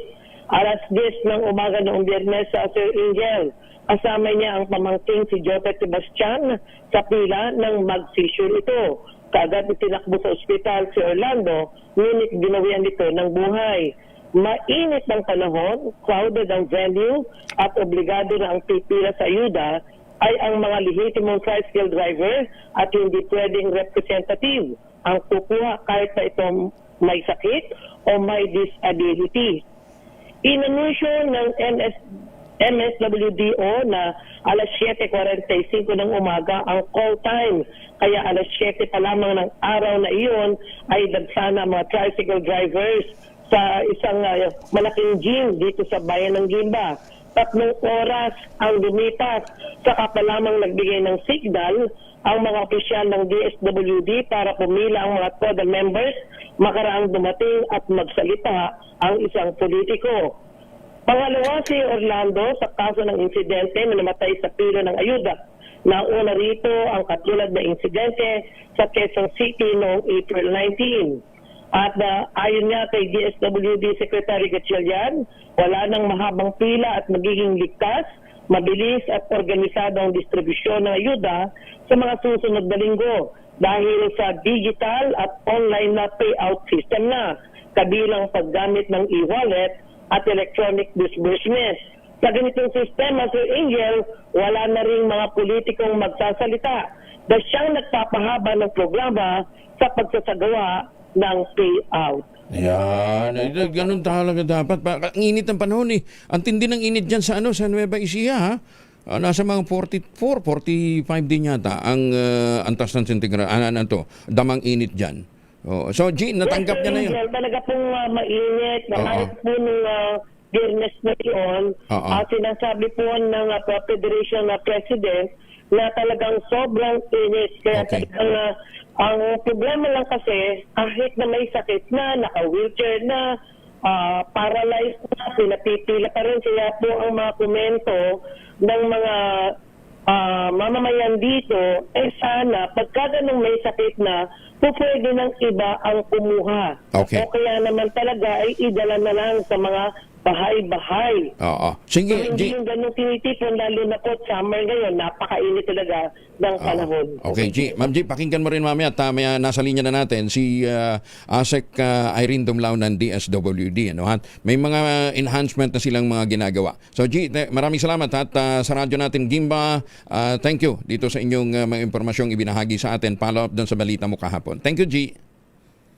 Yes, sir. Yeah, marami pong salamat. Si G. Herrera mula po sa radyo natin Gimba. Ma'am Irene, ASEC, kumusta na ho kayo? Kung magandang umaga po. Magandang umaga din sa lahat ng sumusubaybay ng iyong programa. Ayan, so digital payout na ho tayo. Wala nang pila-pila. Kung nasa manual distribution pa rin po tayo ng cash relief assistance. Oo. Kasi ang tindi ho ng init kasi. So, kailan mangyayari yung digital payout, ASEC? Well, kung hopefully, sa mga succeeding payout distributions or cash aid distributions, kung magkakaroon pa po tayo ng second tranche nitong pamamahagi natin ng cash relief assistance ay digital systems or yung paggamit na po ng mga electronic wallets ang ating pong gagamitin. But right now, for the first tranche nitong cash relief assistance distribution, manual po muna yung ating pong proseso dahil mahalaga na i-require natin yung physical presence ng mga drivers at yung submission din po ng kanilang driver's license kasi that's the only way to verify kung ito pong mga nasa listahan ng mga drivers ay siya pong mga individuals na dapat po natin na i-serve. Okay. Kung batay po kasi doon sa experience natin, nakita natin na doon sa listahan, merong mga duplicate entries, merong mga erroneous entries. Kaya kinakailangan talaga nating i-verify. And the only way to verify that is to require them to be physically present in our payout activities. Pero pwedeng case-to-case basis para halimbawa nga may sakit, yung iba kung talagang naka-wheelchair na, pwedeng case-to-case basis siguro? Or mahirap yun? Right now po, kung ano talaga siya, hindi muna natin inaalaw na mag-send sila ng representative kung hindi nila kaya noon. Kasi again, we need to verify nga kung yun po yung mga drivers talaga na dapat natin bigyan itong cash relief assistance. But we're making sure kung meron tayong appropriate and yung tinatawag natin na heat emergency planning. Kasi tamang sinabi mo, mainit po yung panahon. So our regional directors were reminded na dapat po tiyakin na maayos yung mga payout activities natin, properly insulated yung venue, dapat po meron din yung sapat na mainom na tubig para dun sa ating mga vulnerable sectors lalo na. And again, sabi nga natin dapat they coordinate with the local government unit para po meron pong mga emergency response teams na naka-standby dun sa mga payout activities. And at the same time, natiyak po na meron nga pong mga kinakailangang mga safety measures para sa mga drivers po natin. So itong dalawang naunang kaso, isolated naman to for sure siguro look out na rin doon ng mga pipila. Kung talaga masama yung pakiramdam, kaya lang talaga ang hirap din iporgo kung yun ang inaasahan mong ayuda, Asek eh. So paano kaya natin maiwasan tong ganito? Pwede naman schedule na lang. O per batch para wala ng pila. That's correct. Yung meron tayong yung queuing system. So dun sa queuing system po natin, makukuha mo yung QR code, nakalagay kung anong oras ka lang magtutungo doon sa payout activity. No? Para maiwasan nga yung matagal kang nandun sa payout venue. Opo. So may per oras po iyan at may letra ng iyong surname. So ganun po yung magiging sistema natin. And dadagdagan po natin yung mga payout sites para again maiwasan yung pag-flock ng mga drivers in one payout site only. Siguro nga yung pinakamaganda magdagdag tayo. Kasi hindi mo rin maiwasan kahit ngayon ginagawang pamimigay doon sa 20 pesos na bigas ng ng DA, di ba? Sabi, may QR na. So, kung kailan kayo schedule, doon na lang kayo pupunta. Yung iba, madaling araw pa rin, pumipila pa rin Anyway, hindi naman din siguro natin sila masisi. But at least there are measures being undertaken para masiguro natin hindi na maulit pa itong ganitong sitwasyon, Asek. So, nakakamagkano na ho tayo, Asek? Well, kung batay po dun sa aming pong pinakahuli na monitoring, nasa mahigit 1.14 million drivers na po yung ating pong na-assist o nakatanggap nitong 5,000 pesos na cash relief assistance. At sa katunayan nga po, nasa mahigit 5.7 billion pesos na yung ating pong nailabas o nagamit para nga po dito. Ayan. Sige. Sana nga po may makapag-devise pa ng baka may mga gusto kayong isuggest kung paano natin maiwasan tong ganitong problema and mapaganda yung payout system. Parating ho ninyo sa DSWD kay Asek Dumlao. Asek Irene, thank you for joining us. Magandang umaga po. Kong maraming salamat din po at magandang umaga. Si Asek Irene Dumlao ng DSWD. Magandang umaga, Pilipinas! 51 anyos na tricycle driver. Patay. Hindi, kaya naman nalunod. Hindi, ibang usapan na ito kayo naman. Nalunod sa isang beach dyan sa Sual, Pangasinan. Anong nangyari? Freddy Fajardo, Aris 38. Basantos siya kabasanay, chikamin sa ating masukin dyan sa Pangasinan, Freddy. Masantos siya kambusan, Kuyang Angel. Wala nang malay ng masagip ang biktimang 51 anyos na tricycle driver, may asawa at residente ng Barangay Poblacion Sual, Pangasinan na nalunod sa beach sa Barangay Bakiwin ng nasabing bayan. Batay sa ulat ni OIC Chief of Police Major Hermie Raimundo, alas 5:30 ng hapon, nakatanggap sila ng report ng drowning incident sa nasabing lugar at agad silang nagresponde kung saan na-rescue na ng PDRMO bago pa sila nakarating at agad itong sinugod sa paggamot. Ngunit idineklarang dead on arrival na ng attending physician. Sa investigasyon na batid sa testigo na kasama ng biktima na alas 9 ng umaga na sila dumating sa lugar para sa isang simpleng picnic at dakong alas 4:30 ng hapon. Naghahanda na silang magsiuwian ng mapansin nila na nawawala ang biktima at agad nila itong hinanap at humingi ng tulong sa mga otoridad na mabilis namang nagtsagawa ng rescue operation at alas 5 ng hapon ng masagip ang wala ng malay na biktima. Kumbinsido naman ang pamilya ng nasawi na walang foul play namatay sa pagkamatay ng biktima na ngayon nakaburol na ang kanyang mga labi sa kanilang tahanan sa barangay Poblacion Sual. Mula sa Action Radio Pangasinan, ito si Freddy Fajardo Aristarte Taguulat para sa DCRH Una sa Pilipinas, Una sa Pilipinas. Maraming salamat, Freddy. Malacanang tiniyak na walang pinipiling kulay ang pamimigay ng ayuda sa mga lokal na pamahalaan. Detalye ng balita mula kay Let Narciso, RH14. Let, good morning. Nilinaw ng Malacanang na walang barangay ang sadyang inalis sa pamamahagi ng ayuda sa Batangas sa ilalim ng programang Bawat Bayan Makikinabang. Pahayag ito ng palasyo matapos sabihin ni Batangas Representative Leandro Leviste na hindi na isama ang 84 na barangay mula sa kanyang distrito sa distribusyon ng ayuda at hiniling na imbestigahan ang implementasyon ng programa. Ipinaliwanag ni Palace Press Officer Claire Castro na may ilang barangay na hindi nakapagsumite ng kumpletong dokumento kaya hindi agad na ilabas ang pondo. Kailangan anya ang requirements para maiwasan ang pagkwestiyon ng Commission on Audit sa paggamit ng pondo. Tiniyak din ng palasyo na walang pinipiling kulay ang administrasyon at lahat ng barangay ay makatatanggap ng tulong basta't makumpleto ang mga papeles. Kaugnay naman ang aligasyon ng ilang barangay officials na mayroong pananakot sa ilang punong barangay na dumalo sa programa, sinabi ni Castro na nakalulungkot ito kung totoo dahil mga residente ang nawawala ng benepisyo. Binigyang diin ng opisyal na hindi politika kundi kapakanan ng mamamayan ang dapat unahin sa pamamahagi ng ayuda. Ito si Let Narciso para sa DZRH, Una sa Pilipinas, Una sa Pilipino. Maraming salamat, Let. Sa mga pupunta sa mga ayuda center, magbaon din ng proteksyon laban sa mikrobyo. May dalawang formulation ng family alcohol.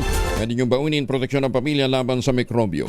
Yung family 70% isopropyl alcohol especially prepared for clinics, hospital, pharmacies, laboratories, pero okay na okay din po sa mga households. Very effective yan sa disinfection at sterilization.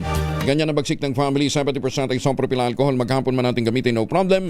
Hindi po manunuyo ang ating mga kamay dahil meron po itong moisturizer. Yun namang mabangong family rubbing compound improve alcohol.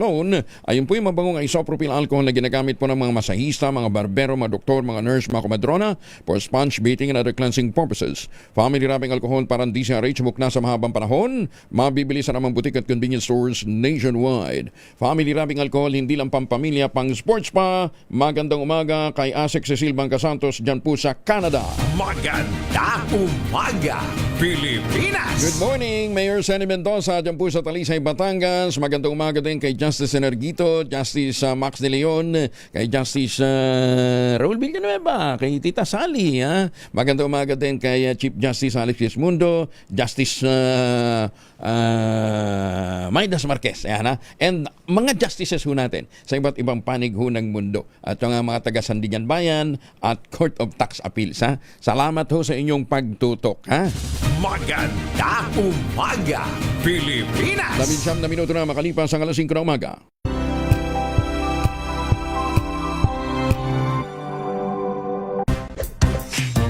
Tanggaling-galing mo Smart dishwashing paste ko Pritong ulam na masebo Plato ng kaldero Tanggaling for everyday. Ganyan pag smart ang dishwashing paste. May double tanggaling formula. Tanggal ang sebo, tanggal ang bakterya. Pahit para walang bahit. Linis fantastic sa metal at plastic. Number 1 ko to. Tanggaling-galing mo Smart dishwashing paste. ACS. Sa lahat ng bagay, simula pa lang, siguraduhing max protection na. Kasi pag kulang ang proteksyon, baka madaling masira. Sa ngipin, dapat may max protection din. Max sa alaga ng unique toothpaste. With Max Protect formula, help stop cavities before they start, while keeping breath fresh. Try unique maximum fluoride protection. Para max alaga, max protektado. ACS. Wow, ang saya. Isang barangay na labada, puro mancha pa. Goodbye, pahinga. Mommy, isang laba lang yan sa Pride Bar Blue. May powerful stain-away enzymes na malupit sa dumit mansya. At di masakit sa kamay. Isang laba lang yan. Hello, pahinga. Hello, Pride Bar Blue. ACS.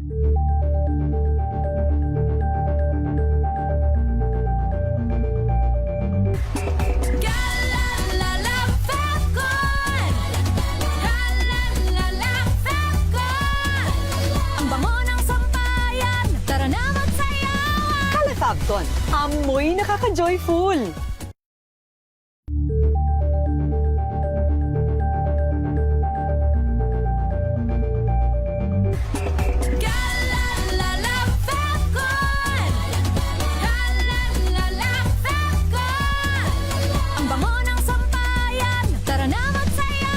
Calefacton, amoy nakaka-joyful. Tinesting, sinuri, siniyasan. Ang resulta? Super effective ang Shield sa pagpatay ng bakterya at virus. Shield Antibacterial Soap. Believe ang mga eksperto sa Philippine Nurses Association. At si Mami. Tiwala ako sa Shield. Shield Antibacterial Soap. Napatunayang mabisa. Ang mga nurse, tiwala. ACS.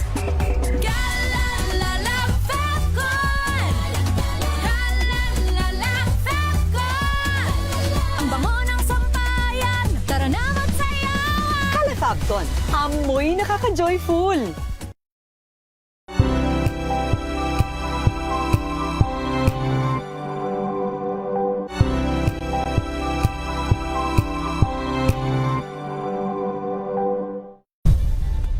Nagsimula sa pangarap hanggang sa maabot ang tagumpay.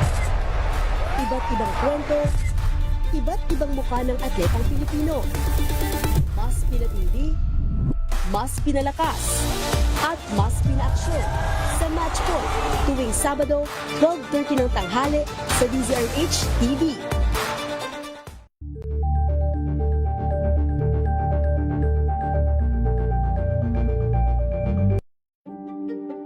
Buklatin ang mga pahina. Pakinggan ang boses ng lipunan. Tunghayan ang mga issue mula sa ibang katayuan. Nakakalungkot kasi deserve ba namin ng ganito? Na hindi nila alam kung ano talaga yung kanilang mga karapatan. Yung gobyerno, tinulungan nila yung kanilang magsasaka. Pinapatahimik tayong lahat using various laws. Tama si Kuyang Angelo Palmones. Magandang umaga, Pilipinas! 23 na makalipas ang alas 5 ng umaga. Ohayo ko sa masukin natin dyan sa Japan. Magandang umaga po sa mga Pilipino dyan po sa Taipei. Mamayaban lang sa Las Vegas. Good morning. Siyempre mga midnight singers natin dyan po sa San Diego, California. Good morning ho sa inyo. Sa mga suki natin dyan po sa Canada, magandang umaga din po. Ay, Boss Jun Yambao, The Debonair. Tuloy nyo lang yung inyong road shows dyan, ha? Kung pabalik ho kayo ng Pilipinas, wag nang magpasalubong na imported na tsokolate, meron po tayong Tangerine Chocolate. Ang Tangerine Chocolate po ay brand ng mga magniniyog ng mga magsasaka dyan po sa lalawigan ng Quezon. Sa tulong nga po ni Dr. Helen Tan, yung po mga planting material na galing sa Davao, hinakot po para maitanim dyan po sa mga sakahan sa lalawigan po ng Quezon. Kaya ngayon, nagpo-produce na po sila ng dekalidad na kakawins, pinaprocess para maging Tangerine Chocolate. Available yan sa 0919-095-5935. Meron din yata sa mga pasalubong center. Ano ha? Ang Tangerine Chocolate po ay may mahigit 10 variant sa mga raw material ay galing din po sa ani ng mga magsasaka. I-check po ninyo sa tangerinechocolate.ph. Sabi nga po ni Dr. Helen Tan, sino bang magmamalasakit sa Pilipino kundi ang kapwa Pilipino. Kaya sa bawat tangkilik natin ng Tangerine Chocolate, pinalalakas natin ang loob ng ating mga magsasaka, pinalalakas natin ang ating lokal na ekonomiya. Tangerine Chocolate 100% gawang atin. Pakiusap po ni Dr. Helen Tan, sana naman ay ating tangkilikin. 25 makalipas ang alas 5, reforma sa larangan ng edukasyon upang parakasin ang CHED, TESDA, SUCs at mga scholarship pa. Abay, dapat daw pong iporsige ayon po kay Senator Loren Legarda. Detalye ng balita mula kay Raymond Dedpa sa RH28. Raymond, good morning. Nararapat lamang na iporsige ang mga reforma sa larangan ng edukasyon upang mapalakas lalo at makasabay sa makabagong panahon ang Commission on Higher Education o CHED, Technical Education and Skills Development Administration o TESDA, State Universities and Colleges o SUCs, Local Universities and Colleges o LUCs at scholarship programs. Ito ang paniniwala ni Senator Loren Legarda bilang chairperson ng Senate Committee on Higher Technical and Vocational Education at co-chair ng Second Congressional Commission on Education o EDCOM-2. Kanyang pinangunahan ng pagdinig hinggil sa 6 na panukalang batas na naglalayong imodernisa ang pamamahala sa higher at technical education.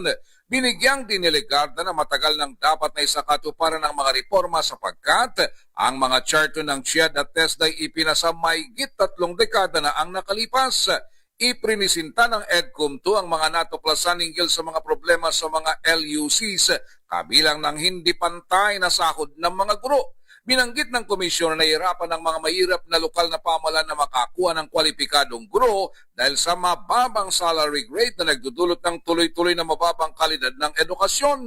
Kasama sa mga mungkahing reforma ang pagbibigay ng differentiated autonomy sa SUCs, batay sa performance, mandatory certification para sa mga miyembro ng governing board at pagtatatag ng Philippine Higher Education Leadership Academy upang palakasin ang succession planning. Para sa TESDA, layo ng Modernization Act na palitan ang board nito ng Board of Advisors, palawakin ang Secretariat upang masaklaw ang enterprise-based at community skills development at gawing mandatory ang impact evaluation para sa mga scholarship program. Samantalang layo ng Professional Standards and Quality Assurance System Act na pag-isahin na magkakapatong na mandato ng CHED, TESDA at Professional Regulation Commission upang tugunan ang mga lumang batas na pumipigil sa pag-update ng curriculum.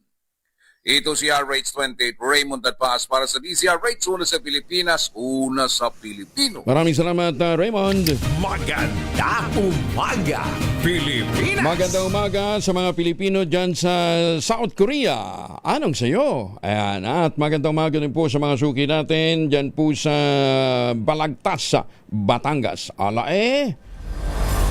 Mainit ka diyan. Pagkamatay ng 19 na individual sa Toboso, Negros Occidental. Pinaiimbestigahan sa Kamara. Detalye ng balita mula kay Manang Milky Nagunan, Arichwald. Manang Milky. Pinaimbestigahan ng Makabayan Block sa House Committee on Human Rights ang umunoy pagpatay sa 19 katao sa Toboso, Negros Occidental.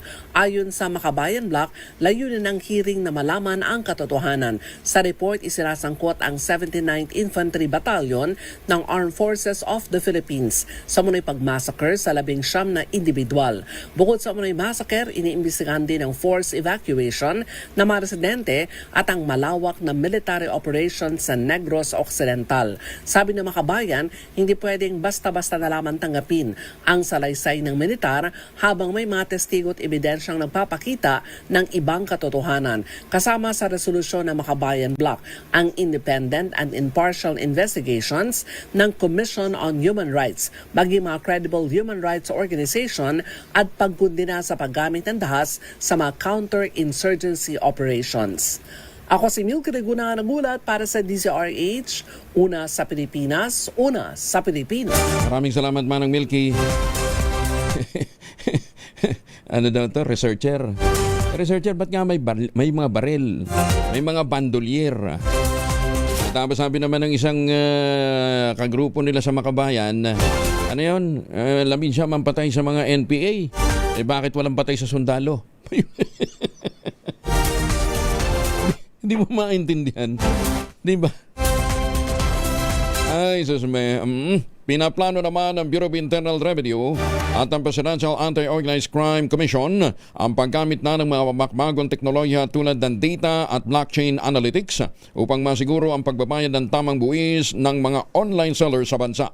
Sa isinagawang pagpupulong sa pagitan ni BIR Commissioner Sherlito Mendoza at mga opisyal ng PAOK, tinalakay ang tumataas na bilang ng mga hindi sumusunod sa pagbabayad ng tamang buwis sa digital space, kabilang ang online selling at mga bagong payment channels. Paliwanag ni Commissioner Mendoza, layunin ng hakbang na palakasin ang pagpapatupad ng nasabing batas sa tulong ng iba pang mga ahensya ng gobyerno gaya ng Bureau of Customs, Anti-Money Laundering Council at ng Department of Trade and Industry. Nabatid na bukod sa koleksyon ng withholding tax mula sa mga online sellers, ipinatutupad din ng BIR ang 12% value-added tax sa mga digital service.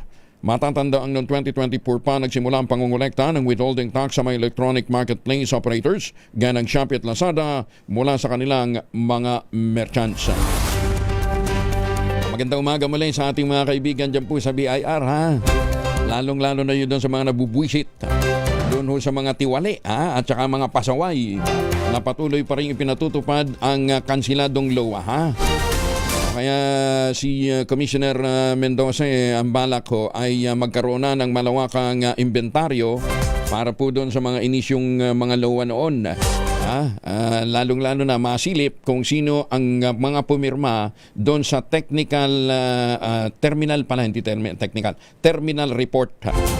Dahil doon sa terminal report, malalaman kung magkano ang arigluhan, magkano ang nabayaran. Ayan, magkano ang napunta sa gobyerno, at magkano naman kinita ng mga bumili ng resort at saka ng mansyon. Ayan, sabi ho ni Commissioner Mendoza, yun daw pong mga hindi makakagol. Yun daw pong mga hindi makakagol. Magbilang-bilang na. Mag-ready ng magbalot-balot dahil baka sila ay kasama sa mga machuchugi. Ayan, alam nyo naman yung lunch stock payers, mukhang mahihirapan talagang makagol yun dahil na-advance na ho Ay, good morning! Good morning sa mga taga Parañaque, sa mga taga Parañaque, 32 na makalipas ang alas 5 na umaga. Vice ganda muling bibida sa pelikula ng MMFF 2026. Ibabalita yan ni Gorgie Rula. Gorgie, good morning! Maingat si Vice Ganda sa pagkwento kung ano ang plano niya sa darating na Metro Manila Film Festival 2026. Definitely ay may pelikula raw siyang islalahok at excited daw siya rito. Pinagbawalan na daw siya ng Star Cinema na magsalita dahil ang gusto nila ay ang star mismo ang mag-announce kung ano nga ito. Heto pa ang pahayag ni Vice Ganda. Nag-announce na ako.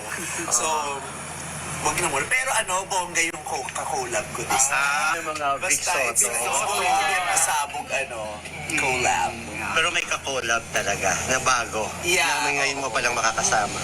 Kasi yun din naman siyempre ang tagal ko na rin namang nagsasolo movie. So excited din yung mga tao na makita kung sino yung mga ibang pwede kong makasama sa pelikula.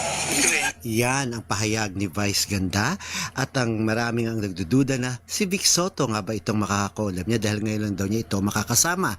Pero hindi mo na ito kinoconfirm ng unkabogable superstar. Binati pa nga ni Vice Ganda si Vic Soto na nagdiriwang ng kanyang kaarawan ngayong Martes. Gorgie Rula po nag-uulat mula sa showbiz ng DZRH, una sa Pilipinas, una sa Pilipino. Maraming salamat, Gorgie. Magandang umaga, Pilipinas! Muling kinilala naman ang lungsod ng Davao bilang pinakamagandang destinasyon sa Pilipinas. Sa pinakamagong World Travel Index April 2026 rankings, nakuha ng Davao City ang unang pwesto sa bansa na may kabuuang World Index rating na 75.66. Mas mataas ito kumpara sa 75.48 rating na nakuha ng lungsod noong 2025.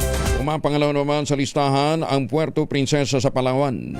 Pangatlo ang Makati, pang-apat ang Baguio, pang-lima ang Dumaguete, pang-anim ang Cebu. Top 7 naman ang Iloilo, top 8 ang Maynila, top 9 ang Legazpi at top 10 ang Lapu-Lapu City. Sa kabuuan, nakuha ng Pilipinas ang 33rd na pwesto mula sa 193 countries sa buong mundo pagdating sa mga bansang magandang pasyalan. 34 na makalipas ang alas 5 ng umaga.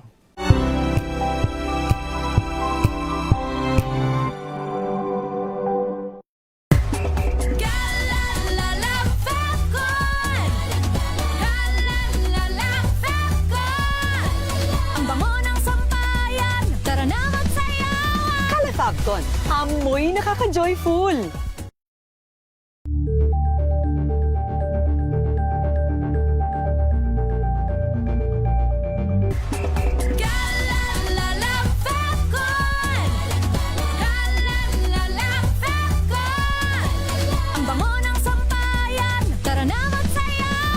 Calafabcon, amoy nakaka-joyful.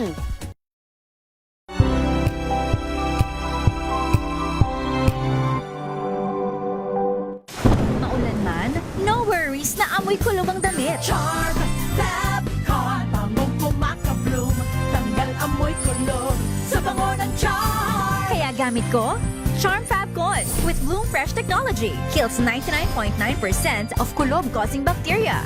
May aroma burst pa of thousands of flowers and berries. Ang sampay sa loob, no amoy kulob. Bangong kumaka-bloom sa charm. Charm Fabcon. ACS.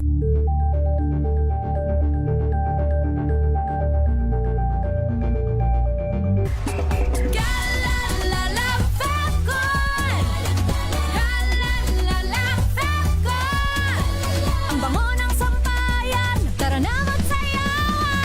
Cotton, amoy nakaka-joyful.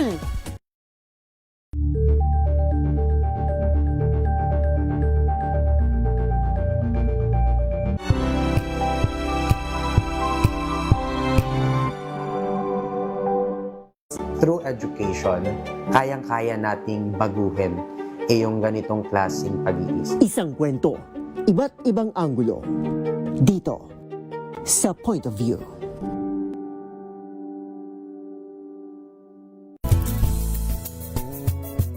Number 1 na naman ang inyong DZRH sa latest survey ng Kantar Media na inilabas nitong January 2026. Hindi lang sa Metro Manila, kundi pati rin sa Mega Manila.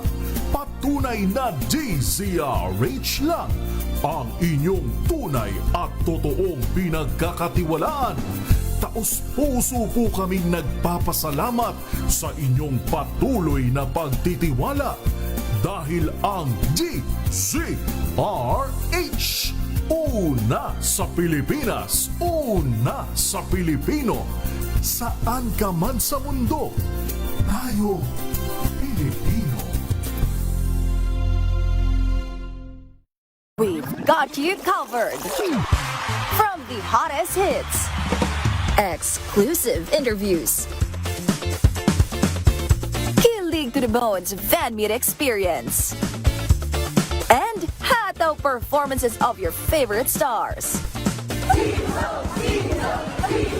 Saturdays, 12 noon, dito lang sa DZRH TV.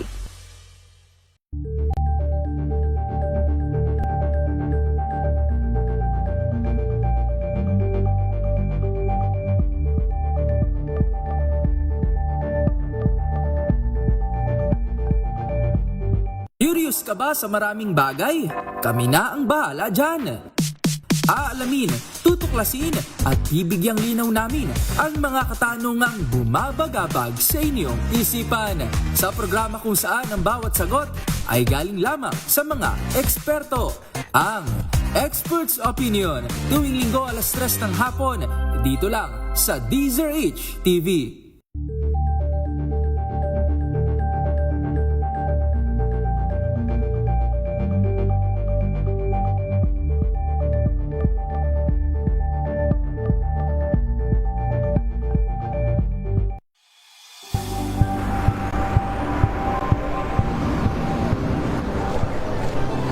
Ating mga eksperto. Dito lang sa Expert Opinion.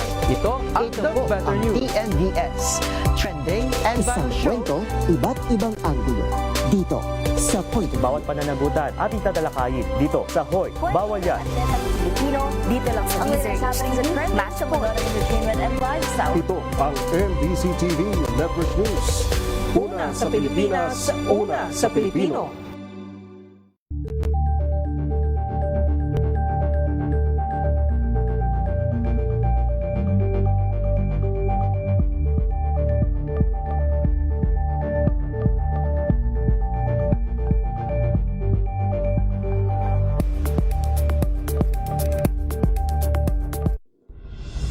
Tuloy-tuloy ang pagtulong, tuloy-tuloy ang pagseserbisyo at tuloy-tuloy ang balitaan kasama si May Binauhan sa Operation Tulong mula Lunes hanggang Biyernes.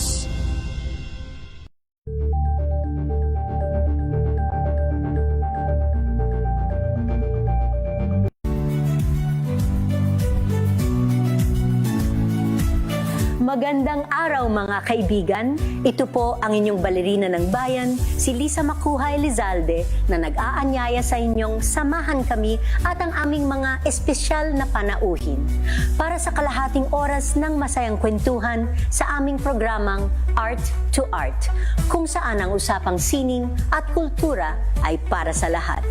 Huwag kaliligtaan, tuwing linggo, alas 3:30 ng hapon, dito lamang sa DZRH Radio, DZRH TV, at via online streaming.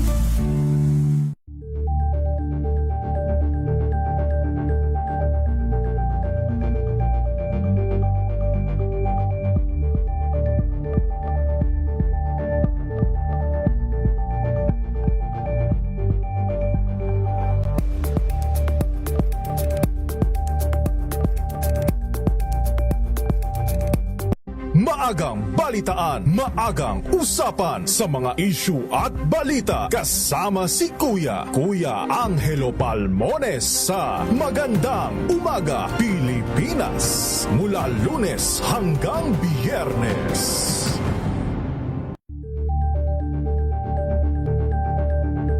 Umaga Pilipinas. 42 makalipas ang alas 5 ng umaga, may buntag sa mga tigpaminaw nato dyan sa Bantayan Island, Cebu. Ma'am Dottie Molino sa Kidapawan City, good morning. At kay Director Ginger Katabuy dyan po naman sa Net 25, mga nakatutok ko sa atin dyan sa newsroom, nag-Net 25, antay kayo ng chismis, Nananakita man yung mga kasukasuan, nagkakaringkel, sumihina na bang kalamnan, epekto yan ang ating pagtanda. Ipinakikilala ang Ultaplex, isang health drink mula po sa lamikha ng Ultabio backed by Japanese technology. Ang Ultaplex ay may HCG complex, hydrolyzed marine collagen para sa skin at joints, HMB pampalakas ng muscles, glucosa green para sa ginhawa ng kasukasuan. Available in coffee with stevia at powdered drink mix. Kaya baguhin ang galaw, sigla at ganda with proper diet and exercise. Hanapin lamang po ang sa Shopee, Lazada at Ultabio.shop ang Ultaplex. Ang Ultaplex po ay hindi gamot at hindi pwedeng gamiting panggamot sa anumang uri ng sakit. If symptoms persist, consult your doctor.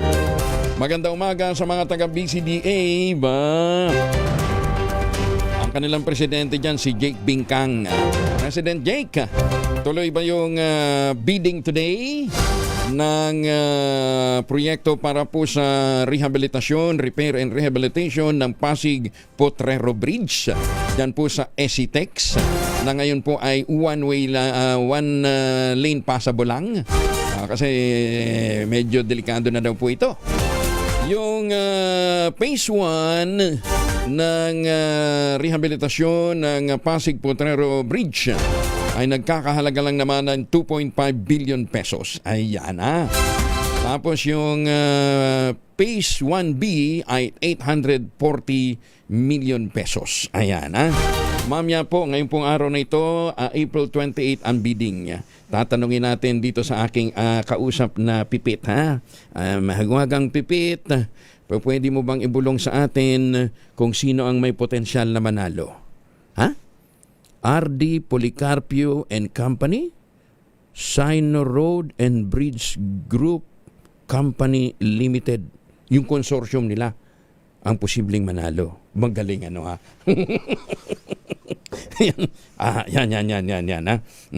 Thank you sa ating mahiwagang Pipit. Maganda Umaga Pilipinas. Inasuhan ng Bureau of Internal Revenue ng tax evasion sina dating presidential spokesperson Harry Roque, ang kanyang misis na si Myla Roque at isang associate na si Percival Sason Ortega sa Department of Justice. Ito ay may kaugnayan sa nasilip na tax violation ng Biancham Holdings and Trading Incorporated, pag-aari ng pamilya ni Roque.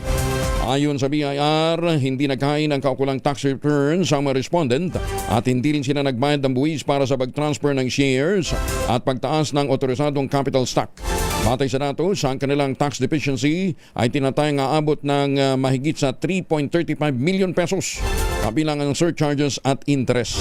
Sa ilalim ng Section 254 ng Tax Code, ang hindi pagbabayad ng buwis ay maaaring patawan ng parusa na mula kalahating milyon hanggang 10 milyong piso na multa at 6 hanggang 10 taong pagkakakulong. Pinuna ng Commission on Audit ang mahigit sa 693 million pesos na laga ng expired at malapit ang mag-expire na mga gamot sa medical inventory naman ng Department of Health. Ayon sa COA report, nasa 217 million ang expired na mga medisina, 476.5 million naman ang pinangangambahang mag-expire bago pa man makarating sa mga benepisyaryo. Kaugnay nito, kinestyon ng COA kung na-assess ng maigi ang demand at kung tugma ba ang volume ng mga gamot ng ahensya sa aktual na pangangailangan. Ginit ng COA, bukod sa nasasayang lamang ang pondo ng gobyerno, nakakaapekto rin ito sa distribusyon ng medical resources. Pinamunuan naman ni Senator Loren Legarda, chairperson ng Senate Committee on Higher Technical and Vocational Education at co-chair ng 2nd Congressional Commission on Education o EDCOM 2, ang pampublikong pagdinig hinggil sa 6 na pangunahing panukalang batas na naglalayong i-modernize ang pamamahala sa mga mataas at teknikal na edukasyon, palakasin ang pamantayang profesional at quality assurance, palawakin din ang maoportunidad sa scholarship para sa mga estudyanteng Pilipino. Tinalakay ng komite ang strengthening the Commission on Higher Education Charter, yung Senate Bill 1036 at 1227, ang Technical Education Skills Development Authority o TESDA modernization, ang Local Universities Colleges Governance Act, ang Presidential Merit Scholarship Program Act, at ang Strengthening State Universities and Colleges Governance Act. Ganyan din ang Philippine Professional Standards and Quality Assurance Systems Act. Binigyan din ni Ligarda na ang matagal na dapat na isakatuparan ang mga reforma sapagkat ang charter ng CHED at TESDA ay ipinasa mahigit 3 dekada na nakalilipas. Binanggit din ng komisyon na nahihirapan ang mga mahihirap na mga lokal na pamahalaan na makakuha ng kwalipikadong guro dahil naman sa mababang salary grade na nagdudulot ng tuloy-tuloy na mababang kalidad ng edukasyon. Maganda umaga, Pilipinas! Mga nasunugan sa Nia Road, Quezon City, binigyan ng transitory shelter assistance ng DSWD. Detalye ng balita mula kay Val Gonzalez sa RH5. Val, good morning. Good morning, Kuya Angel. Pinangunahan ni DSWD Secretary Rex Gatchalian ang pamamahagi ng Transitory Shelter Assistance o TSA sa ilalim ng pag-abot program at ang mga biktima ng sunog sa Nia Road sa Quezon City. Ito ay upang matulungan ang mga pamilyang nawalan ng tirahan na makalipat sa ligtas at makataong kalagayan habang pumabangon sa naranasang trahedya. Sa pagkikipag-ugnayan sa Quezon City LGU, sinimulan ng DSWD ang pagbibigay ng TSA na sasaklaw sa gastos sa renta sa loob ng 6 na buwan upang masigurong agad na makarating ang tulong ng gobyerno sa mga pamilyang nasa matinding krisis. Ayon kay Social Technology Bureau Assistant Director at OIC ng Pag-abot Program, Maririn Moral, ang mga beneficiary ay unang batch sa ilalim ng bagong Memorandum Circular. Lubos naman ang pasasalamat ng mga beneficiaryo gaya ni na Lolo Domingo Balingao at Maylina Montos dahil sa mabilis na proseso ng TSA. Inaasahang makukumpleto ng DSWD ang pamamahagi sa umigit kumulang 2,000 benepisyaryo kapag naisumiti na ang lahat ng kinakailangang mga dokumento. Ako si Val Gonzalez, DZRH na sa Pilipinas, una sa Pilipino. Maraming salamat, Val. Maganda umaga, Pilipinas! Department of Energy pinagtanggol ang sangkaterbang ipinapasang bayarin sa kuryente ng Meralco. Antakin ninyo, pati yung subsidiya sa mga kuryente ng mga PWD, ng mga senior citizen, inaako natin, bukod pa sa PIT-all. Yun dapat kitain ng mga nag-i-invest na mga milyonaryo at mga bilyonaryo sa mga renewable energy. Ang pumapasan ho niyan, tayo, ako. Ayan, ha? Kasi tayo po ang end user. Balitang yan mula kay Giselle Ricoport, RH15. Giselle, good morning. Good morning, Kuya Angel. Ipinagtanggol ng Department of Energy ang sangkaterbang ipinapasa sa bayarin sa kuryente ng Meralco o yung pass-through charges para suportahan ng mga proyekto ng pamahalaan. Ayon kay Energy Secretary Sharon Garin, nakaangkla sa batas ang ipinapataw na iba pang charges ng power distributor. Hinalimbawa niya yung lifeline rate discount, senior citizen discount, feed-in tariff allowance, at maging yung green energy auction allowance. Idiniinig rin na dumaan sa katakot-takot na konsultasyon bago na isabata sa mga nabanggit na minamandato ng gobyerno ngayon. Kung gustoan niya itong ipabago, dapat munang dumaan sa lehislatura para mabago ang batas. Sinabi pa ng Energy Secretary na wala ritong kapangyarihan ng kagawaran maging ang Energy Regulatory Commission. Ito si Giselle Ricoport para sa DZRH sa Pilipinas, una sa Pilipino. Maraming salamat, Giselle. Maganda umaga, Pilipinas! 10 minuto bago maging 6 ng umaga.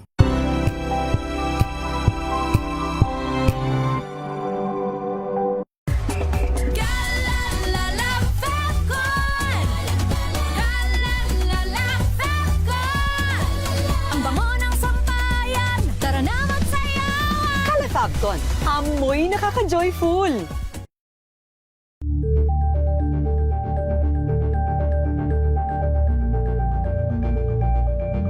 Hello, Washi! Laundry day na naman! Yay! Anong meron? Mancha ng chocolate, putik, may libag pa! Kaya natin yan! With Pride Washing Machine Detergent, may triple stain-away formula. Tanggal ang makapit, madikit, at malupit na dumit mancha. Kaya easy-easy ang labada. Mula noon hanggang ngayon! All you need is pride! All you need is pride! ACS!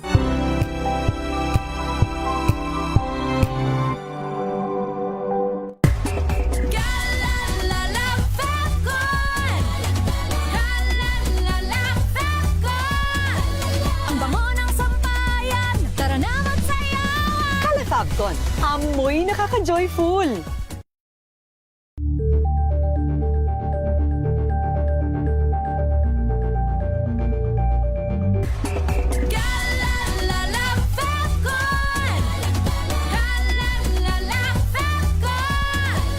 Ang bango ng sampayan, tara na magsayawan! Kala Fabcon, amoy nakaka-joyful.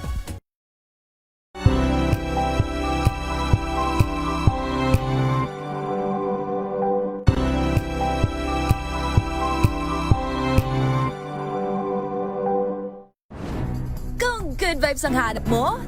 Dito ka na sa sigurado! Mula sa mga istoryang nagbibigay ng inspirasyon hanggang sa mga kwentong may dalang solusyon. Mga balitang pampagaan ang pakiramdam at pampaganda ng araw. Hindi lang ba sa good news, kundi the better news. Mula Lunes hanggang Biyernes, 1:00 ng tanghali sa DZRH TV.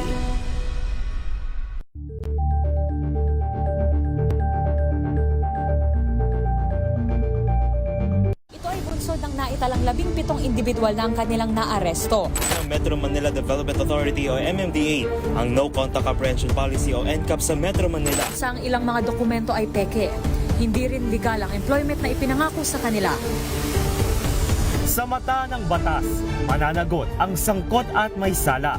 Dahil sa bawat paglabag, may karampatang parusa. Alamin ang mga pananagutan sa likod ng mga bawal. Dito sa Hoy! Bawal yan, tuwing Sabado, 11:30 ng umaga. Dito lang sa DZRH TV.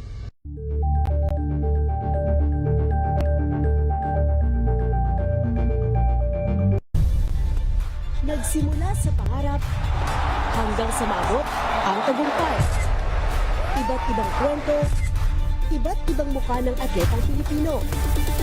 Mas pinatindi, mas pinalakas, at mas pinaaksyon sa Match Point tuwing Sabado, 12:30 ng tanghali sa DZRH TV.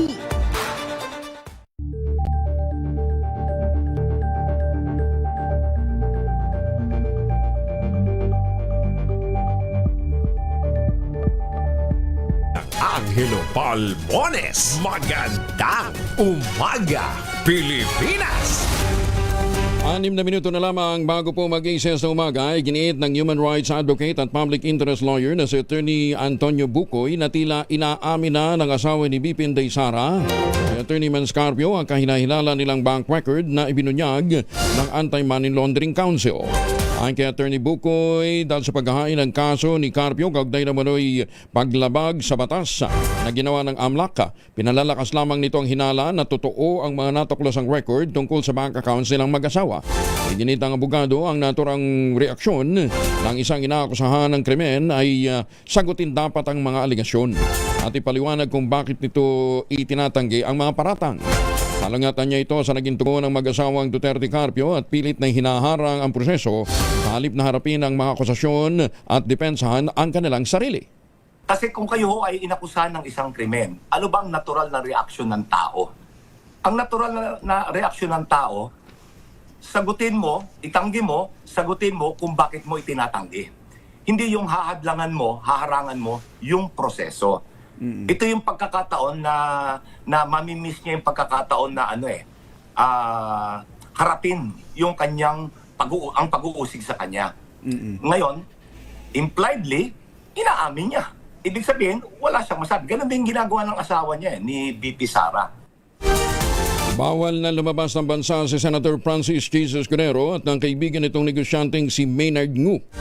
Kasunod dito ng inilabas na precautionary hold departure order ng Sandigan Bayan 6th Division kaugnay sa mga pagkakasangkot ng dalawa sa flood control kickback scheme. Si Ngu ang itinuturong ni dating Public Works Undersecretary Roberto Bernardo na pinagbigyan niya ng 280 million pesos na pondong commitment kay Escudero at ang umano'y bagman din ito ng senador. Matatandang si Escudero naman ang sinasabing tumanggap umano ng kickback mula sa umano'y kontraktor na si Lawrence Lubiano na nag-donate ng 30 million pesos sa kanyang pagtakbo noong 2022 elections. Una nang itinanggi ni Escudero ang nasabing mga alegasyon laban sa kanya. Umiinit ang tensyon sa pagitan ng ilang lokal na opisyal at ng Kapitolyo ng Batangas matapos hindi makatanggap ng tig 200,000 pesos na ayuda ang 84 na barangay sa ilalim ng programang Bawat Barangay Makikinabang.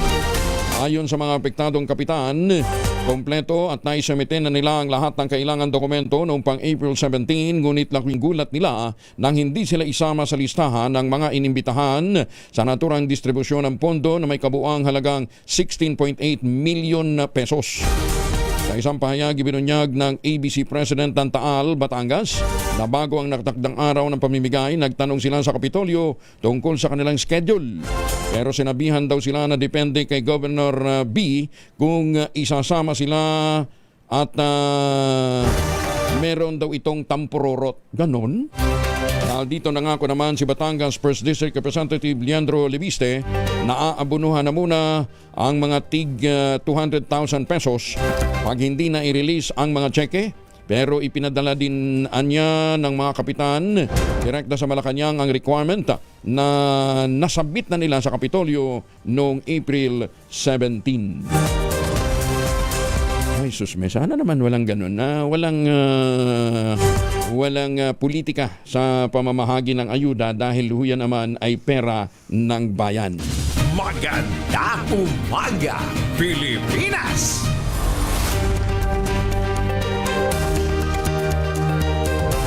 Sinisilip naman ng Philippine National Police ang posibleng koneksyon ni Atong Ang sa ni-raid na operasyon ng online sabong sa Talisay, Negros Occidental at Coliseo de Manila sa Tondo. Ayon kay PNP spokesperson Brigadier General Rondel Tuanio, bukod kay Ang, iniimbestigahan na rin ang hanay ang posibleng pagkakasangkot sa isabong ng isang police major na sinabak na sa pwesto.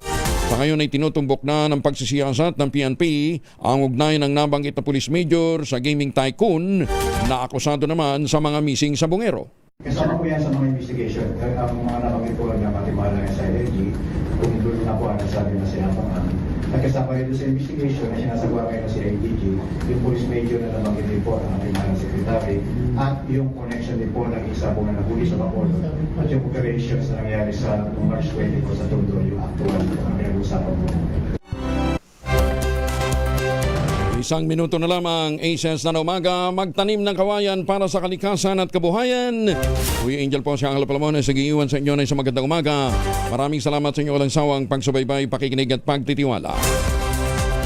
Ang ating quote of the day ngayong araw na ito ay mula po kay Voltaire. Ang sabi ni Voltaire, "Is politics nothing other than the art of deliberately lying?"